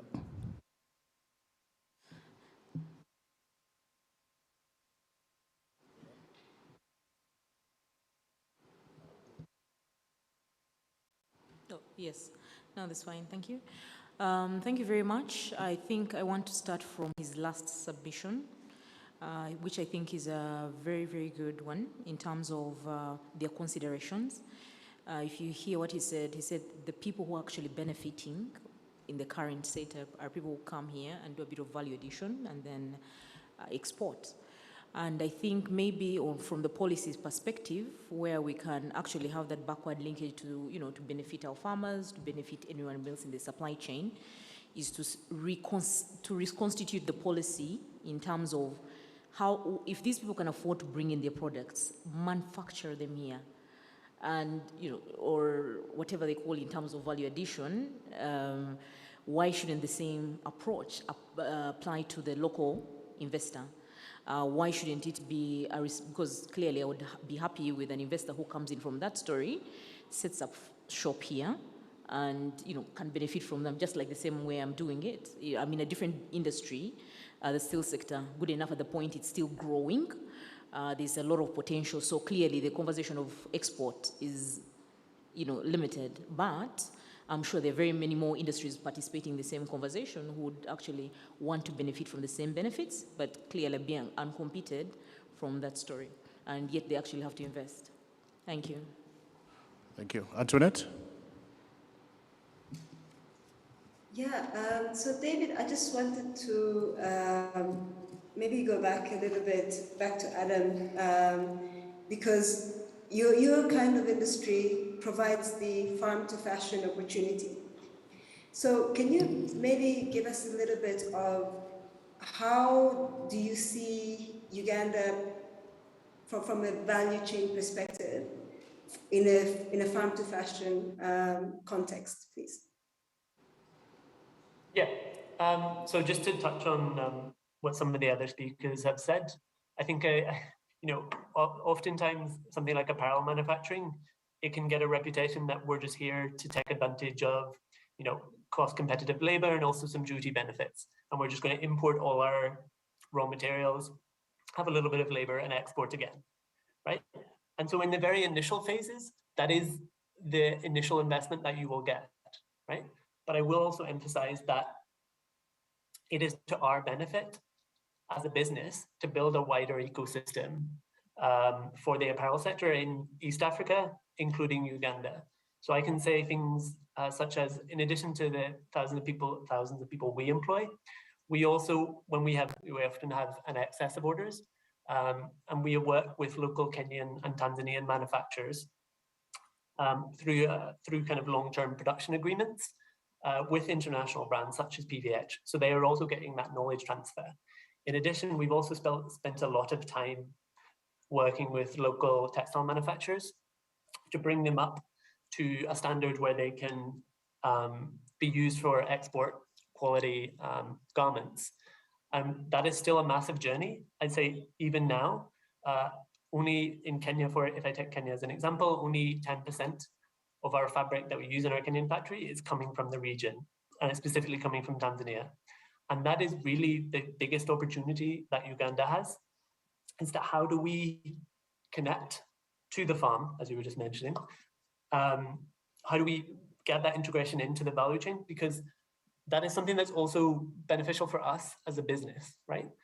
Because it reduces our costs massively, and it also reduces the potential of supply chain disruptions, which is something we have experienced intensely over the past year, particularly in the last few months even. So it really is to our benefit, and that will actually be the key unlock to having long-term growth in the apparel sector. So really for Uganda, it's also to see within the region, how can we build this wider textile supply chain to support the overall industry. And that is, it's not to think that the apparel manufacturers don't want that. We actually really do, and we're really willing to put our weight behind it, to the extent that I'm also coming with a delegation to the region in a couple of weeks' time for that specific purpose. So that, I think, is something that Uganda can obviously leverage, because it has that cotton base, right, that we really need. And the question is, how can we make sure that we connect it to our manufacturing? Because that is something that will benefit not just us as a manufacturer, but also obviously the local economy as well. Thank you, Adam. Back to you, David. We are getting into lunchtime. I think we're in the lunch hour. So I'm going to ask if there's any questions in the hall or on Zoom for the distinguished panelists. Peter?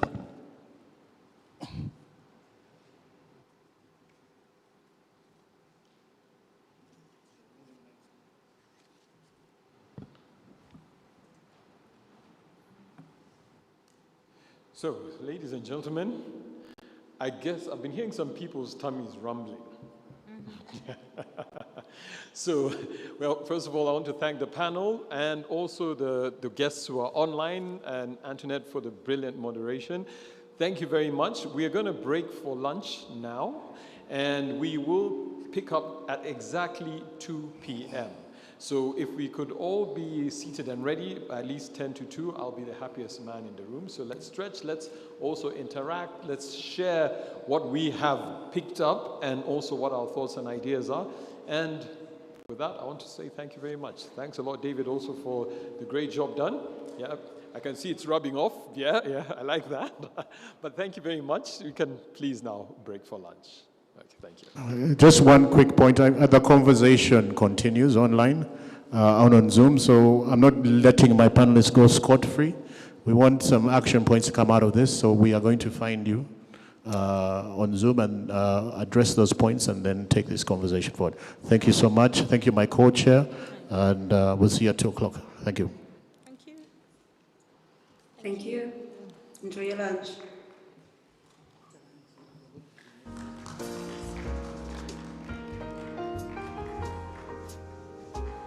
Ladies and gentlemen, a big hand clap for our panelists and also our moderators.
And just one brief announcement. Our ushers will get to you and guide you to where we're having lunch. So don't get worried. I remember I heard somebody saying, but now what's happening? Don't worry, we are coming to you and we will guide you to where we're having lunch. It's within the building, it's literally downstairs. Mkutano is today one of the world's leading construction companies.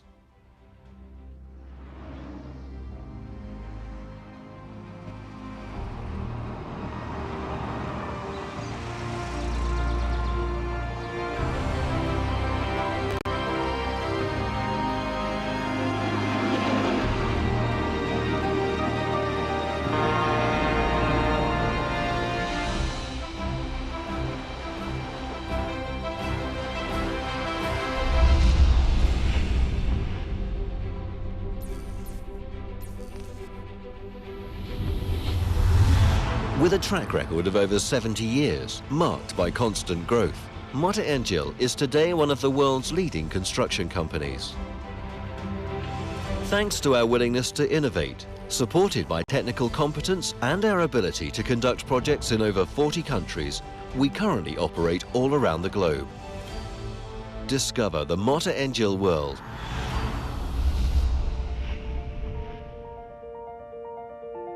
As one of Europe's 30 biggest construction companies, we have the knowledge and capability to design and build extraordinary infrastructures. Market leaders in Portugal and well established in Poland for over 20 years, we have expanded our business into other markets in line with our European expansion strategy. We are a European benchmark in terms of the environment, thanks to EGF and SUMA. Operating at the cutting edge of technology, these companies can handle the entire value chain, from waste collection to management, treatment and recycling.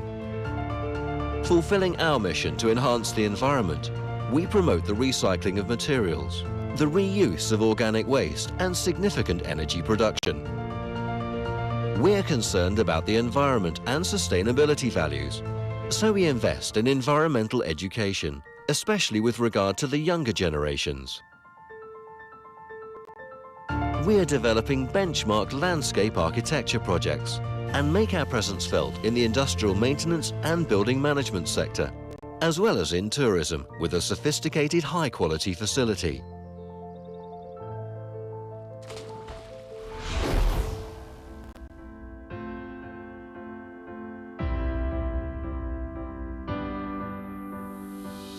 In Angola, where we've been operating since 1946, we have built various emblematic buildings, creating lifelong bonds.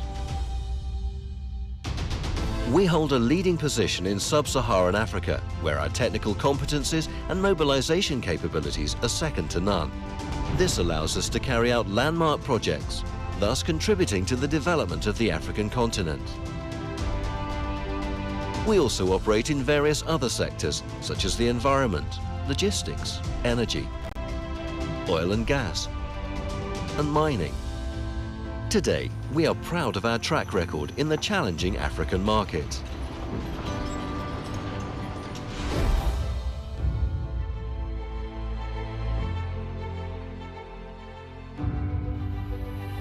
In Latin America, we are today a benchmark regional player. Present in Peru since 1998, we are recognized for our innovative technical competencies, offering a comprehensive range of services across the infrastructure sector. In Mexico, we are developing some of the biggest infrastructure projects and investing in sectors such as the environment, transport concessions, energy, where we became the first private producer, and tourism, where we're developing a dream destination. In Brazil, we are promoting investment in infrastructure and the environment, with projects on the most recent markets that will help us fulfill our Latin American expansion plan. This is the Mkutano world, made by people from different places and with different knowledge, but with shared culture and values. A supportive world in which the Manuel Antonio da Mota Foundation plays a crucial role in fulfilling the Mkutano Group's social responsibility policy.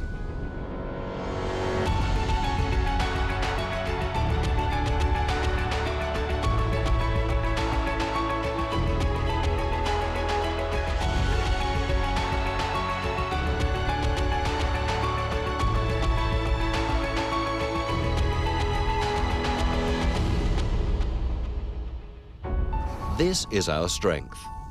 This is our world. Mota Njel, a world of inspiration.